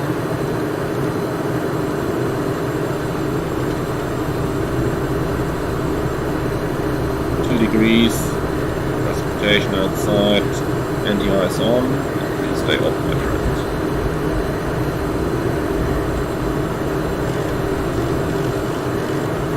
Right, everything back to daylight here. here we are, out of the clouds.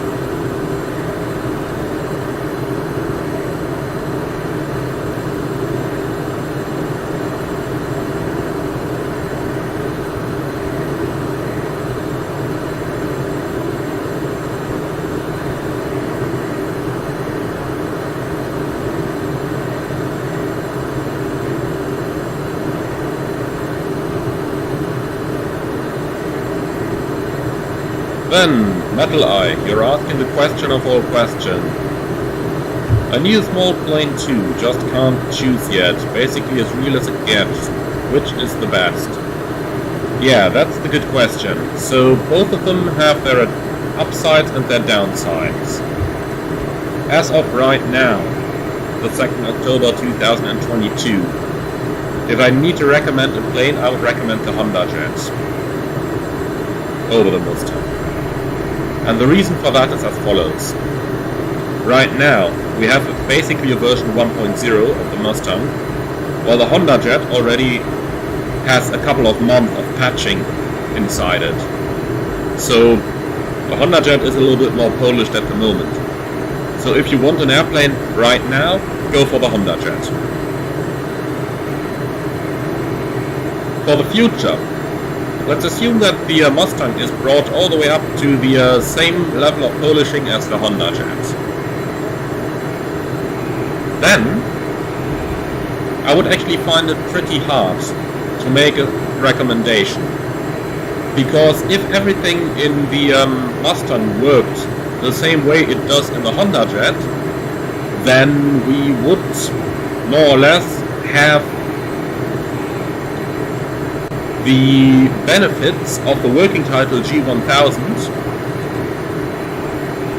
over the shortcomings of the working title G3000 that we have in the Honda.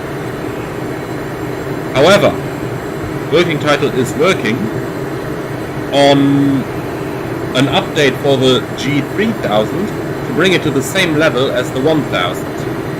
And then again, we would be in a situation where we have the where the Mustang no longer has the advantages of the Avionics, which it currently has. By the way, I am going to reduce the speed back 170 knots now because our climb performance is significantly deteriorating. So yeah, if we have the situation of let's make an assumption. Let's assume we have a perfectly working and simulated Hondajet and a perfectly working and simulated Citation Mustang. Then I would personally choose the Hondajet over the Mustang. And the reason for that is as follows. The Hondajet is faster, the Hondajet flies higher, the Hondajet has a further range. And, in my opinion, it has the nicer avionics.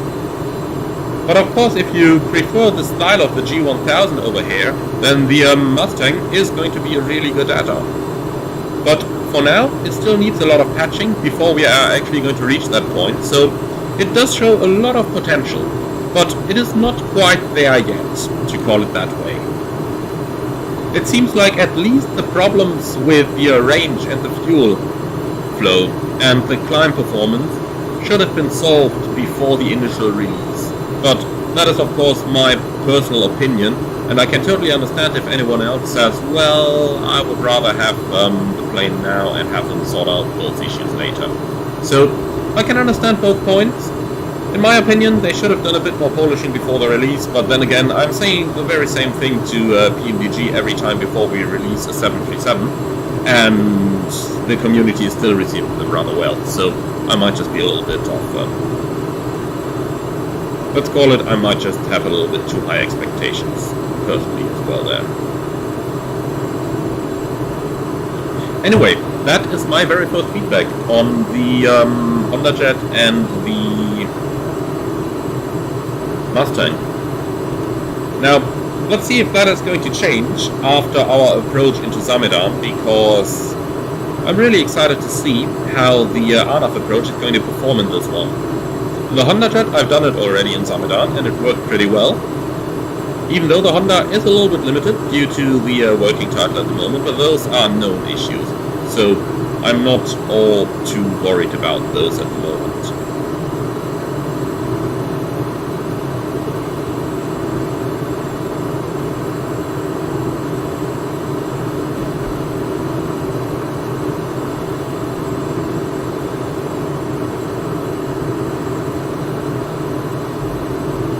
Man, that's quite a bit of weather over there.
Kemo, regarding the feedback that I just gave, I guess it's partly due to the fact that you also fly in real life and know what to compare to, even though you might have not flown the exact aircraft in real life in this case.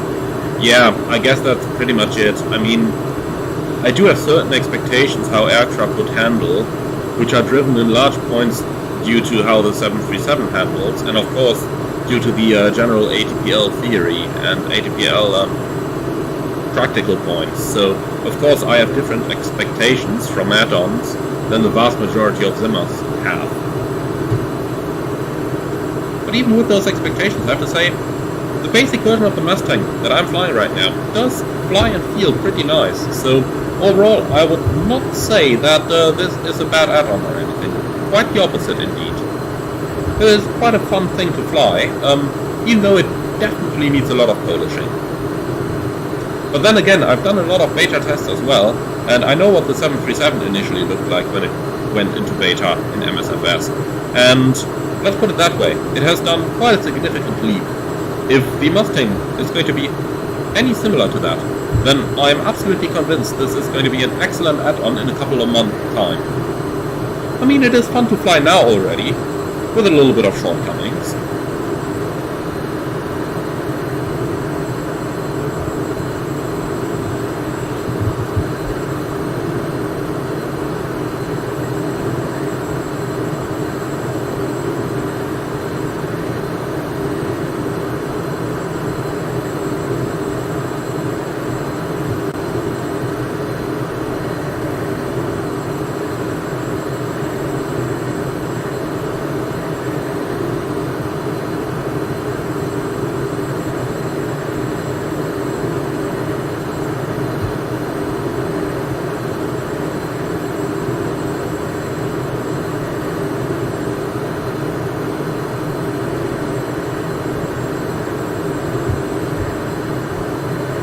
We have one to go. Vertical speed 1000. Let's see what kind of speed we can get out of the airplane at this altitude now.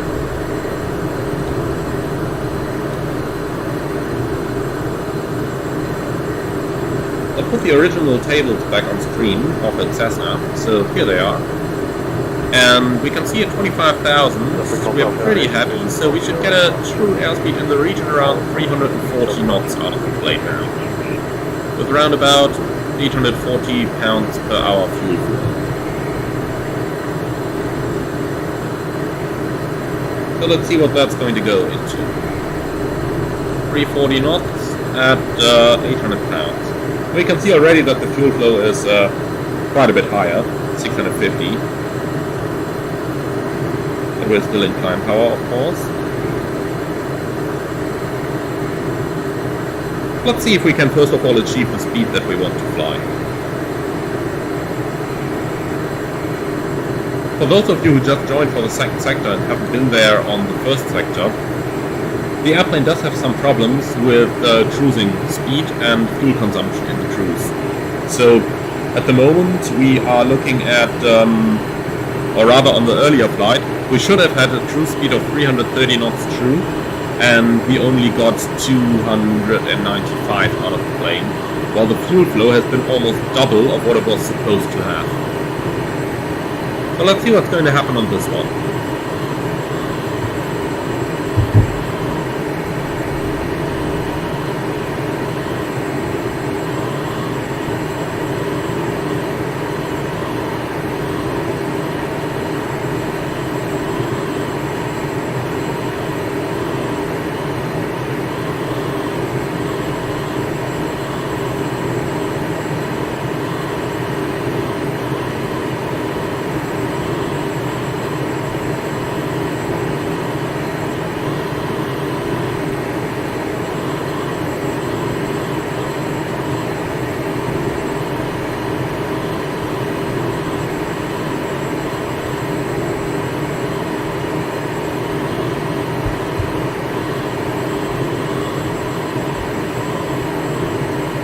It looks like we are once again getting only about 300 knots out of the plane.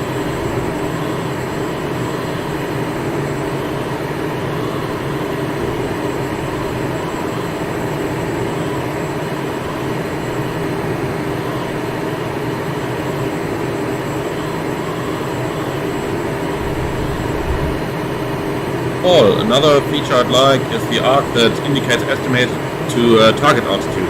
You can already enable that in the options of the G1000. So I actually have it on in my simulator. That exists already.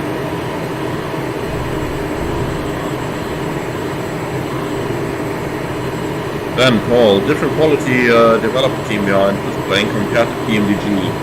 Well, I wouldn't want to say different quality or anything like it, because it's just aimed different, you know? So I wouldn't say that developers are bad or worse because their add-ons are bad or worse. So I would actually just call it, you know, a different aim, a different target that they are developing to. Even though the guys at PMDG are really, really good at what they're doing. There's absolutely no doubt about that. Actually, PMDG is one of the only teams where I know that the flight dynamics developer, for example, actually has a degree in what he's doing. So he could do the same stuff for Airbus, for example. And I'm not aware that people in any other development company are this highly qualified. But nonetheless, you know, even they are not doing everything alright all the time. So you guys know about the slipperiness of the 737-800.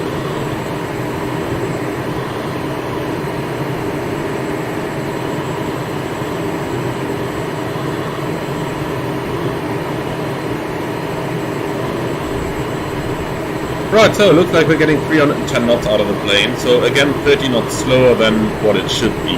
I'm going to try a second thing, and that is actually reduce the thrust until I have a fuel flow that's matching what I'm supposed to get, according to the table. So the table tells me I should have a fuel flow of 843 pounds per hour, so we're looking at around 420 pounds per engine. So let's set it to that, and then see what we're going to get. So, 420 pounds. Let's see which speed the airplane is going to go to this time.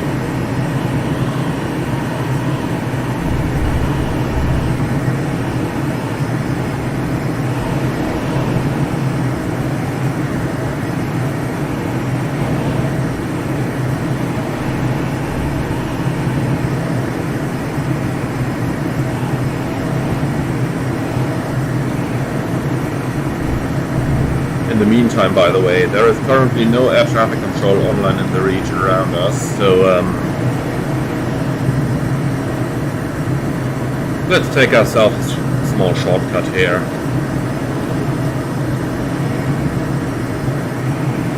Flat plan, corner, direct.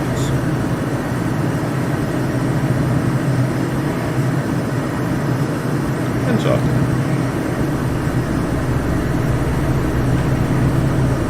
So, going straight over at Innsbruck here. See anything in the valley? No. Not really. Okay, this is far too slow. I'm just gonna go right back to full throttle. So if we bring the airplane to the correct fuel flow, then we're flying more than 100 knots less than we actually should. So there's definitely some more tweaking needed in the flight model. But it's currently not what it's supposed to be.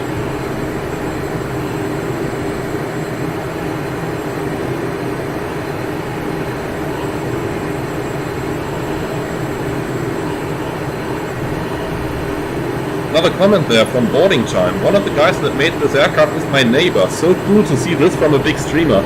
Well, you can tell your neighbor that he is on the way to create an absolutely awesome aircraft. The visuals are stunning already, and once he irons a little bit of the stuff that I've talked about out, this aircraft is going to be a very, very good one.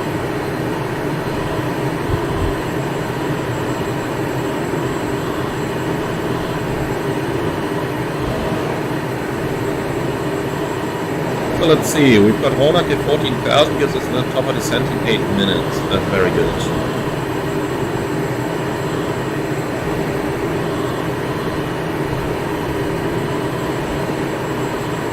So, next thing to do then, that is going to be a lot of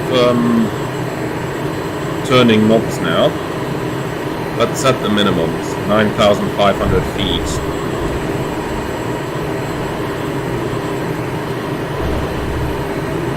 Even though this works a lot quicker than in the 737. And actually we have a 4.3% misapproach gradient, so we can take 8,680. Saves us a bit of turning of knobs as well. So 8,680 is going to be our minimums.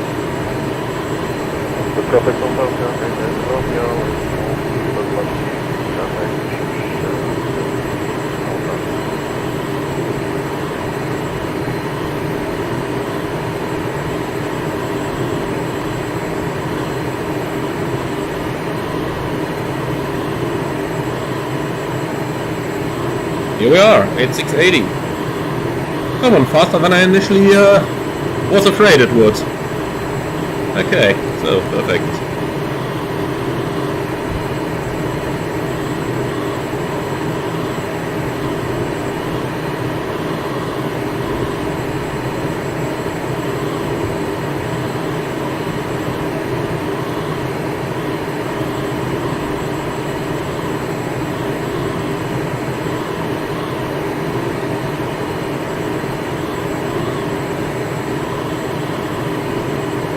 Alright, so what else is there to do? We could just check that our flight plan is actually correct. Let's see, do we have... Yeah, we do have sufficient information on the mini-map. Plus I find this one a little bit nicer to handle. So, according to the approach plate, Ronak 233, 5.3 miles to Zulu Sierra 710, maximum speed 160 knots over there. And then we have 221, 9.9 miles, no actually 221, to waypoint, what's that, 712, overall 15 miles, that matches, and from 712 on it's going to be visual then, by that time we have to be down anyway. 4.4% gradient, so it's a little bit steeper approach than usual. So speed management is going to be the big threat for the arrival, and having a good eye on our airspeed, making sure that we are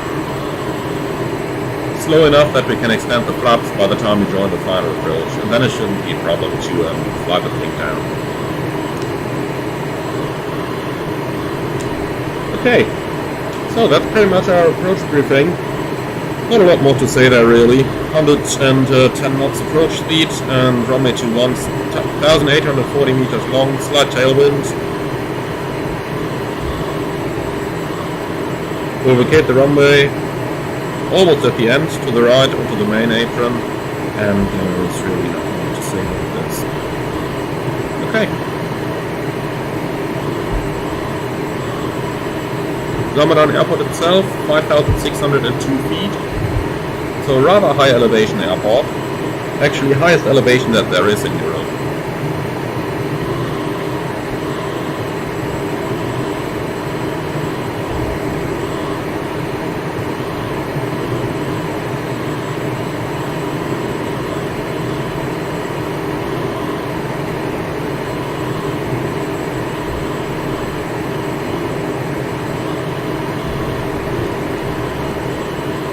Then, let's do the descent checklist. Pressurization, verify destination tilt elevation. Oh, can't do that. Anti-ISDR systems as required. Altimeters, standards and cross-checked. Landing data via PREF, set verified, minimum set, descent checklist complete.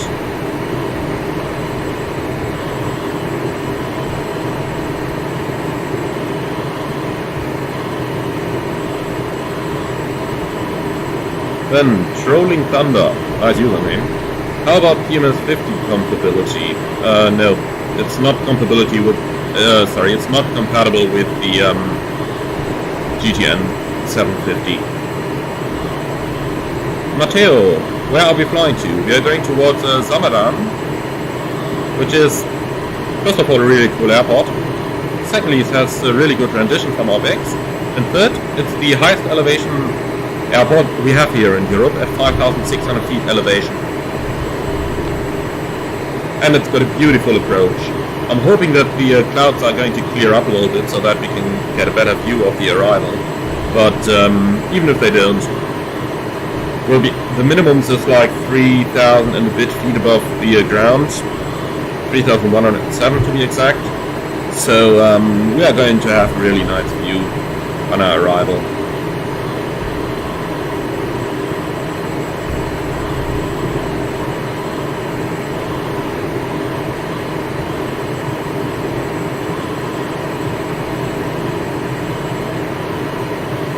Patty, nice to see you here. Hello.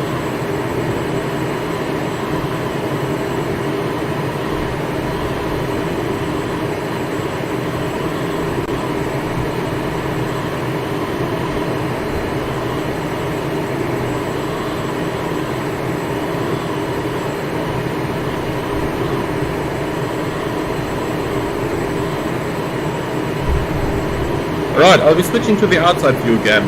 Everyone who hasn't been here last time I did that, the engine sound currently is really, really loud in the outside model, so turn down the volume of the stream right now. And now let's go. 3, 2, 1, it's getting loud.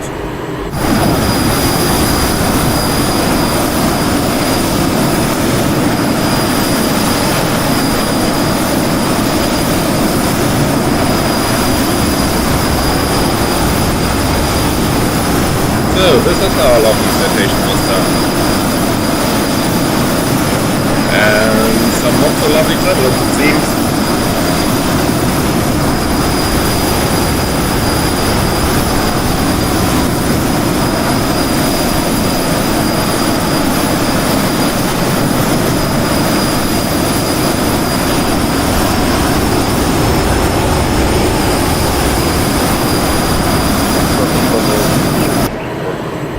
Alright, you can turn the volume back up, I'm gonna stay inside now.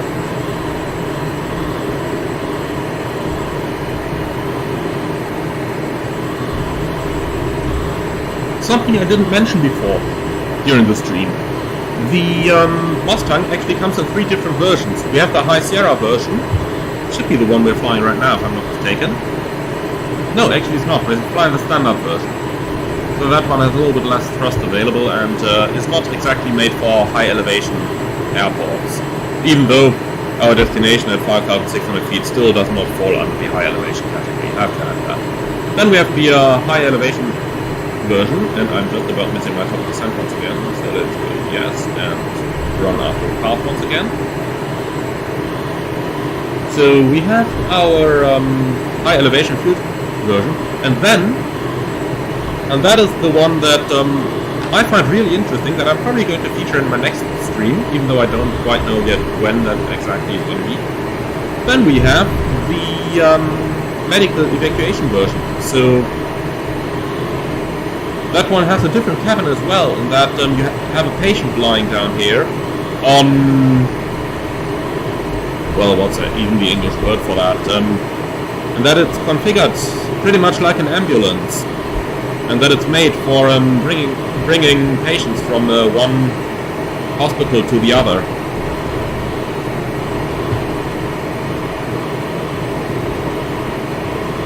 I'm probably going to do that on my next live stream, now that I think of it. Right, 14,000 is what we're looking for. With hopefully a little bit less turbulence than we have right now. We don't want to get shooting through the VNAV path. But this time, 1,000 feet a minute, VNAV armed. This time it shall just catch it by itself.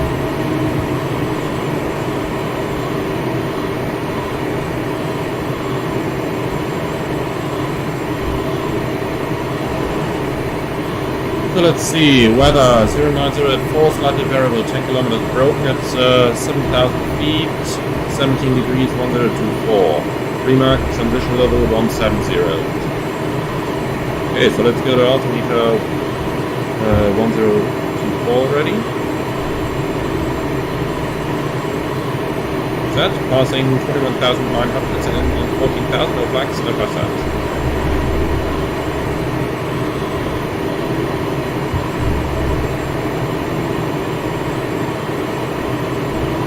I'm really happy I have the synthetic vision at the moment, because the clouds definitely go down to the top of the mountains, and I am not particularly interested in doing what German co-pilots seem to do.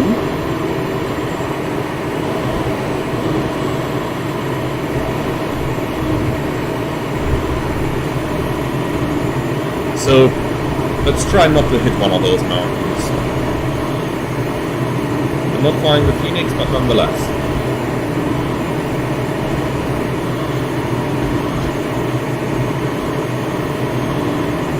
Coda 101, when flying in real life, do airlines assign you a new call sign per flight or per day, or same with flight number? Well, let's start with the call sign. Usually every flight is assigned a specific call sign. So, for example, if we are flying to Palma de Mallorca on Monday mornings, every Monday morning Palma de Mallorca flight is going to have the same call sign. But then, of course, if you are flying as a pilot, you are going to have a different call sign pretty much on every sector. So if you're flying 4 sectors to Mallorca, back, and then, for example, to London and back, then you're going to use 4 different call signs throughout the day.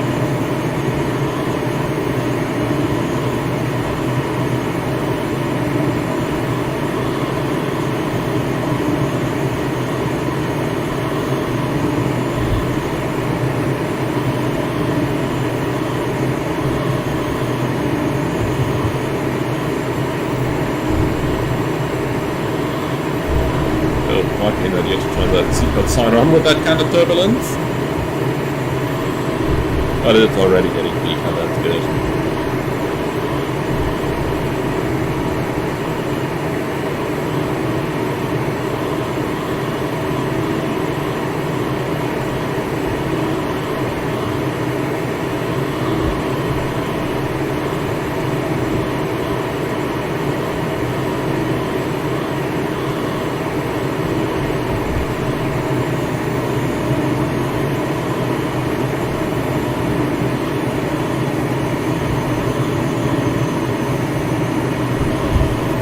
Try to get the speed back a little bit, just in case we get a gust from the front once again.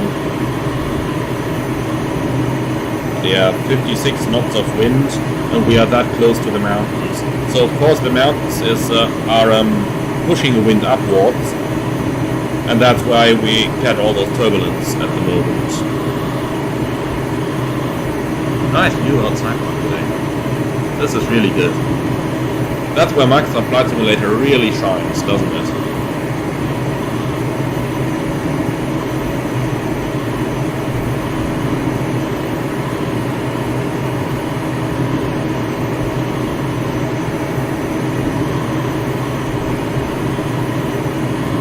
Okay, minus 11 degrees, engine is on.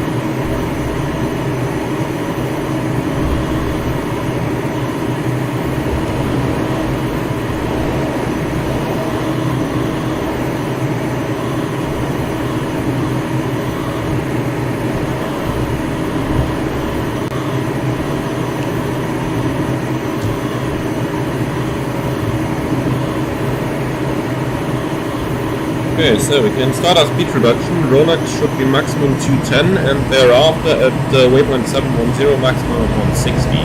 So I'll try to bring the speed back to 210 already. Only at 5 miles to go to Rolex anyway.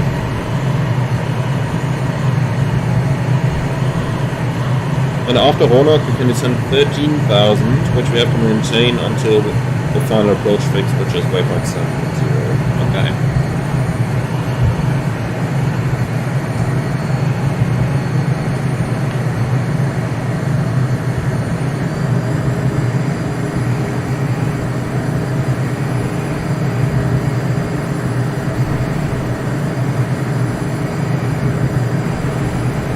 Okay, attention guys, I'm going to switch to the outside view once more, so turn your volumes down a little bit.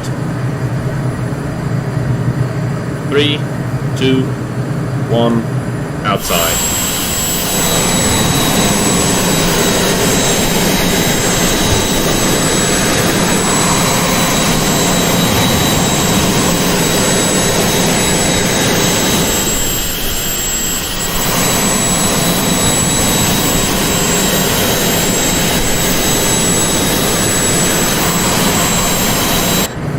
And back in.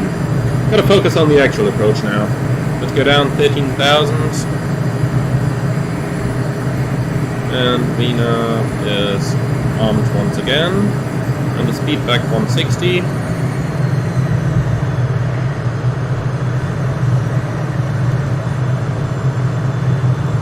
Approach mode armed. Glide path is armed.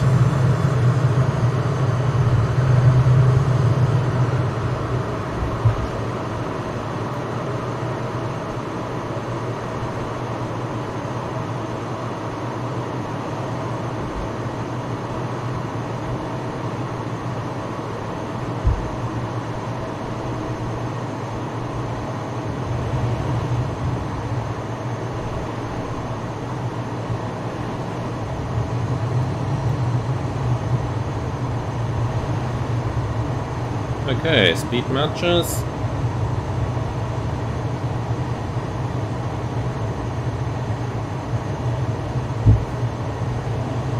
Approaching descent.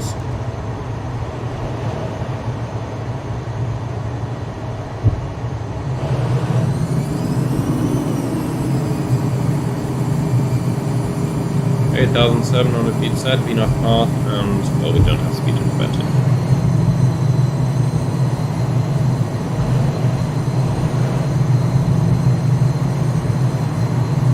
Okay.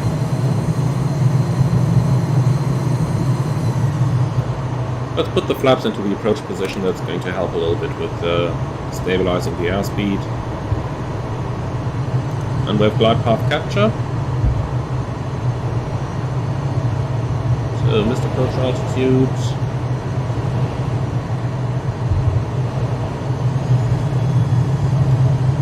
Yeah, why did it lose it? Approach mode, please. Ready, please. No. Okay. Vertical speed. Let's catch that path back. It probably didn't like setting the missed approach altitude. And probably therefore just leveled off. But let's catch it back.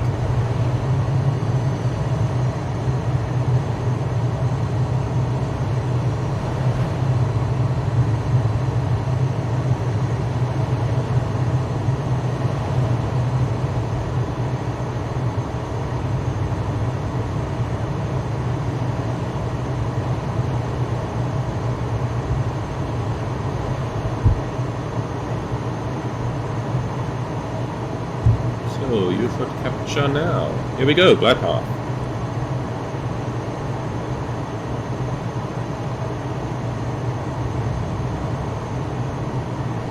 Okay, next waypoint is 712, and at 11 miles we're supposed to have 11,130. So 11 miles and we are 30 feet high. 10 miles, 10,660.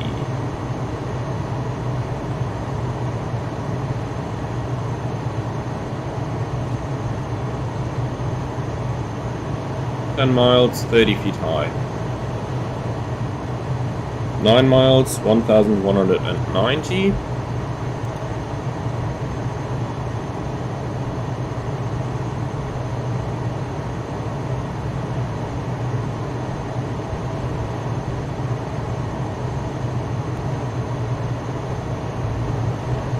And 8 miles, 9,220.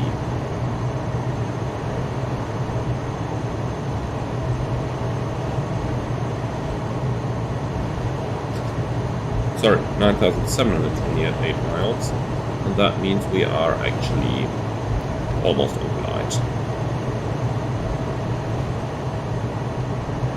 7 miles, 9,250. There's our airfield. I'm happy we're visual. No need to do any further distance altitude checks.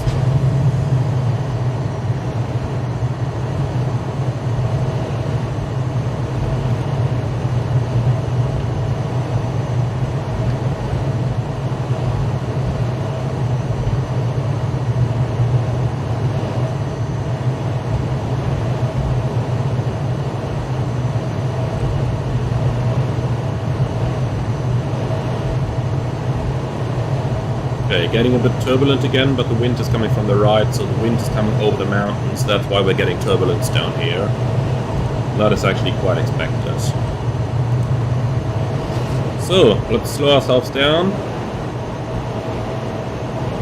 Gear down. And then we can start with the landing checklist. Windshield anti-ice switches off. Don't need the engine anti-ice either anymore, by the way. Seatbelts fastened, landing lights on, landing gear down, flaps. Okay, the landing position. Pressurization, check zero differential, and autopilot, you're good to go. Alright, that's our runway. So, autopilot off, yaw damper off, and flight directors off. 105 knots should be good.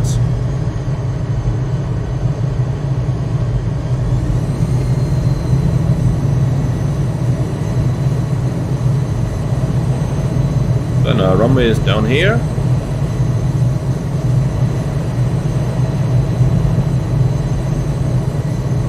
Should have a copy on the left hand side, but I can't really see that yet.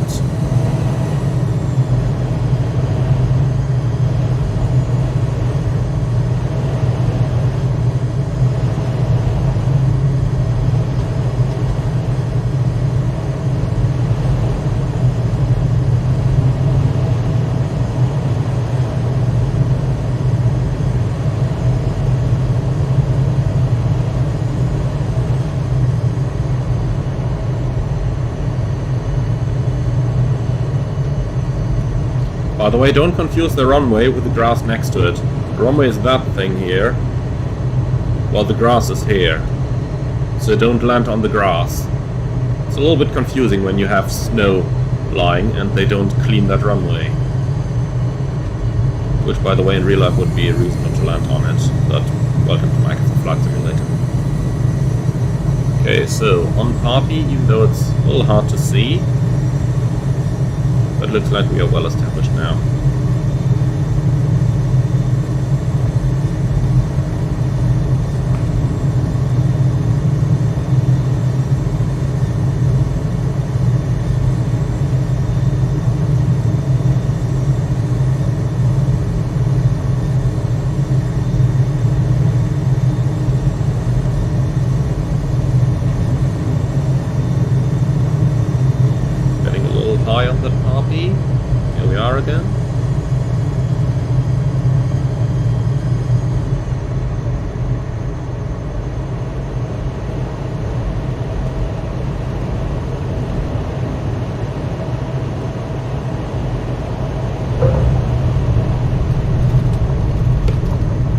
brake up.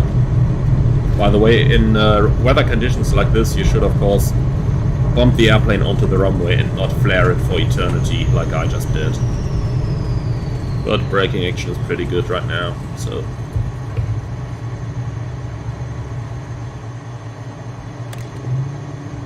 Okay, welcome to Samedan, St. Moritz.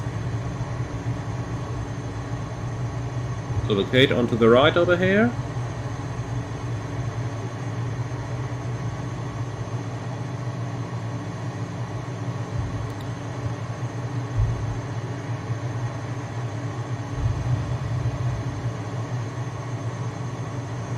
And we'll go straight onto the apron.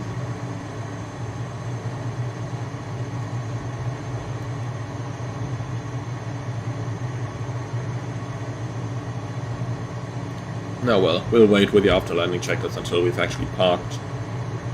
Don't want the airplane to slip away.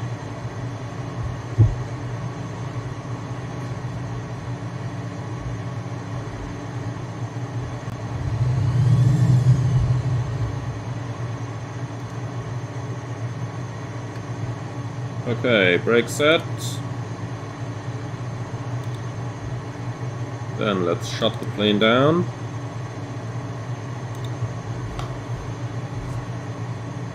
So, after landing checklist, pitot static switch off, speed brake retracted, flaps takeoff approach, landing and anti-collision light are off, radar standby, shutdown checklist, air conditioning switch off, standby instruments off, passenger advisory switch off, exterior and interior lights. Yeah, well, we are going to shut the engines down first and then the lights. Not sure why that is working different here.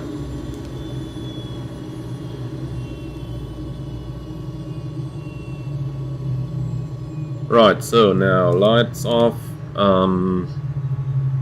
What else do we have there? Generators off. And... come on, stop engines. Yeah, well, battery off. Alright. So, thank you very much for flying. Welcome to St. Moritz. And thank you very much everyone for watching. So, let's wrap up my initial impression of the Cockspur Citation Mustang. Let's start with the visuals. The plane is looking really good inside and out. The model is of a very good quality. It does have some minor inaccuracies, like if you go really close to those lights, you can see how there's a tiny bit of black where it's not supposed to be, but that is really just minor stuff, so nothing to complain about. Overall model is looking really good. The rain effects are really nice as well, by the way, on that large windshield. Some nice effects on the door opening there and with the toilet. And I really have to say those passenger models are looking quite a bit better than they do in the Hondajet. Looking at this, well, not looking at the arm, but overall, some really good modeling in here, both inside and out. Cockpit model is also looking really good. I'm looking forward to what that's going to look like when we fly here in a snowstorm at some point in January maybe. Then let's talk about the flight dynamics and everything. So, flight dynamics are a bit of a thing. The plane handles very nice at low altitudes and flies really nice and believable, I would say. But at high altitudes it definitely has insufficient thrust while using too much fuel. And there was a comment a little bit up there saying that maybe the fuel gauges are simply incorrect. Well, I don't think so. I think the fuel gauges are actually showing what the plane is using, because you can see how much fuel it's using on such a short flight.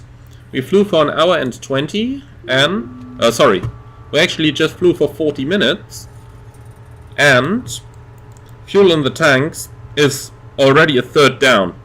So that would give us a maximum flight time in the region anywhere around like 2 hours or so, and the plane can do like 3 hours cruise plus still have fuel for diversion. So it is definitely using too much fuel, there is no doubt about that. And that is probably the largest point of critique that I have with the airplane.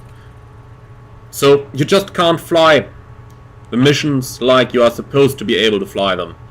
You can't go max range, you can't even get the cruising speed that you are supposed to have, and climbing up to level 410 is, well, taking ages. And I have the original manual here with the times that it's supposed to take. Just have a look here. Cruise level 410 should take 27 minutes at the maximum takeoff weight. Now, we tried on the earlier flight and we took like 19 minutes to level 310. And that's supposed to take 15, so if we just imagine how long it might take to go to 410, then there is definitely an issue there. Similarly with the cruise speeds, that it's just flying too slow. Let's talk about the other things then. Sounds. Now, the engine sounds are pretty nice, I would like to say. However, the remaining stuff, I am going to shut FS Realistic down now, so that we actually hear only the sounds that come with the actual airplane. So, FS Realistic bye-bye. And let's have a close listen.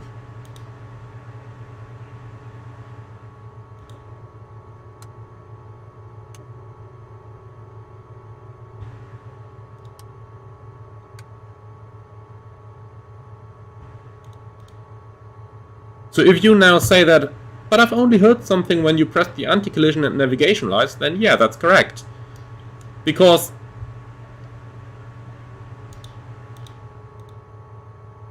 the vast amount of switches simply doesn't have a sound attached to it. Only those two have a sound as far as I can tell. So that is definitely an issue. And that is something that I hope they're going to work on very, very soon. Then another problem that, or not another problem, but another thing that you have to decide on is you can either use the working title G1000 or you can use a default G1000. That would be the one that was default in the simulator before the times of software update 10.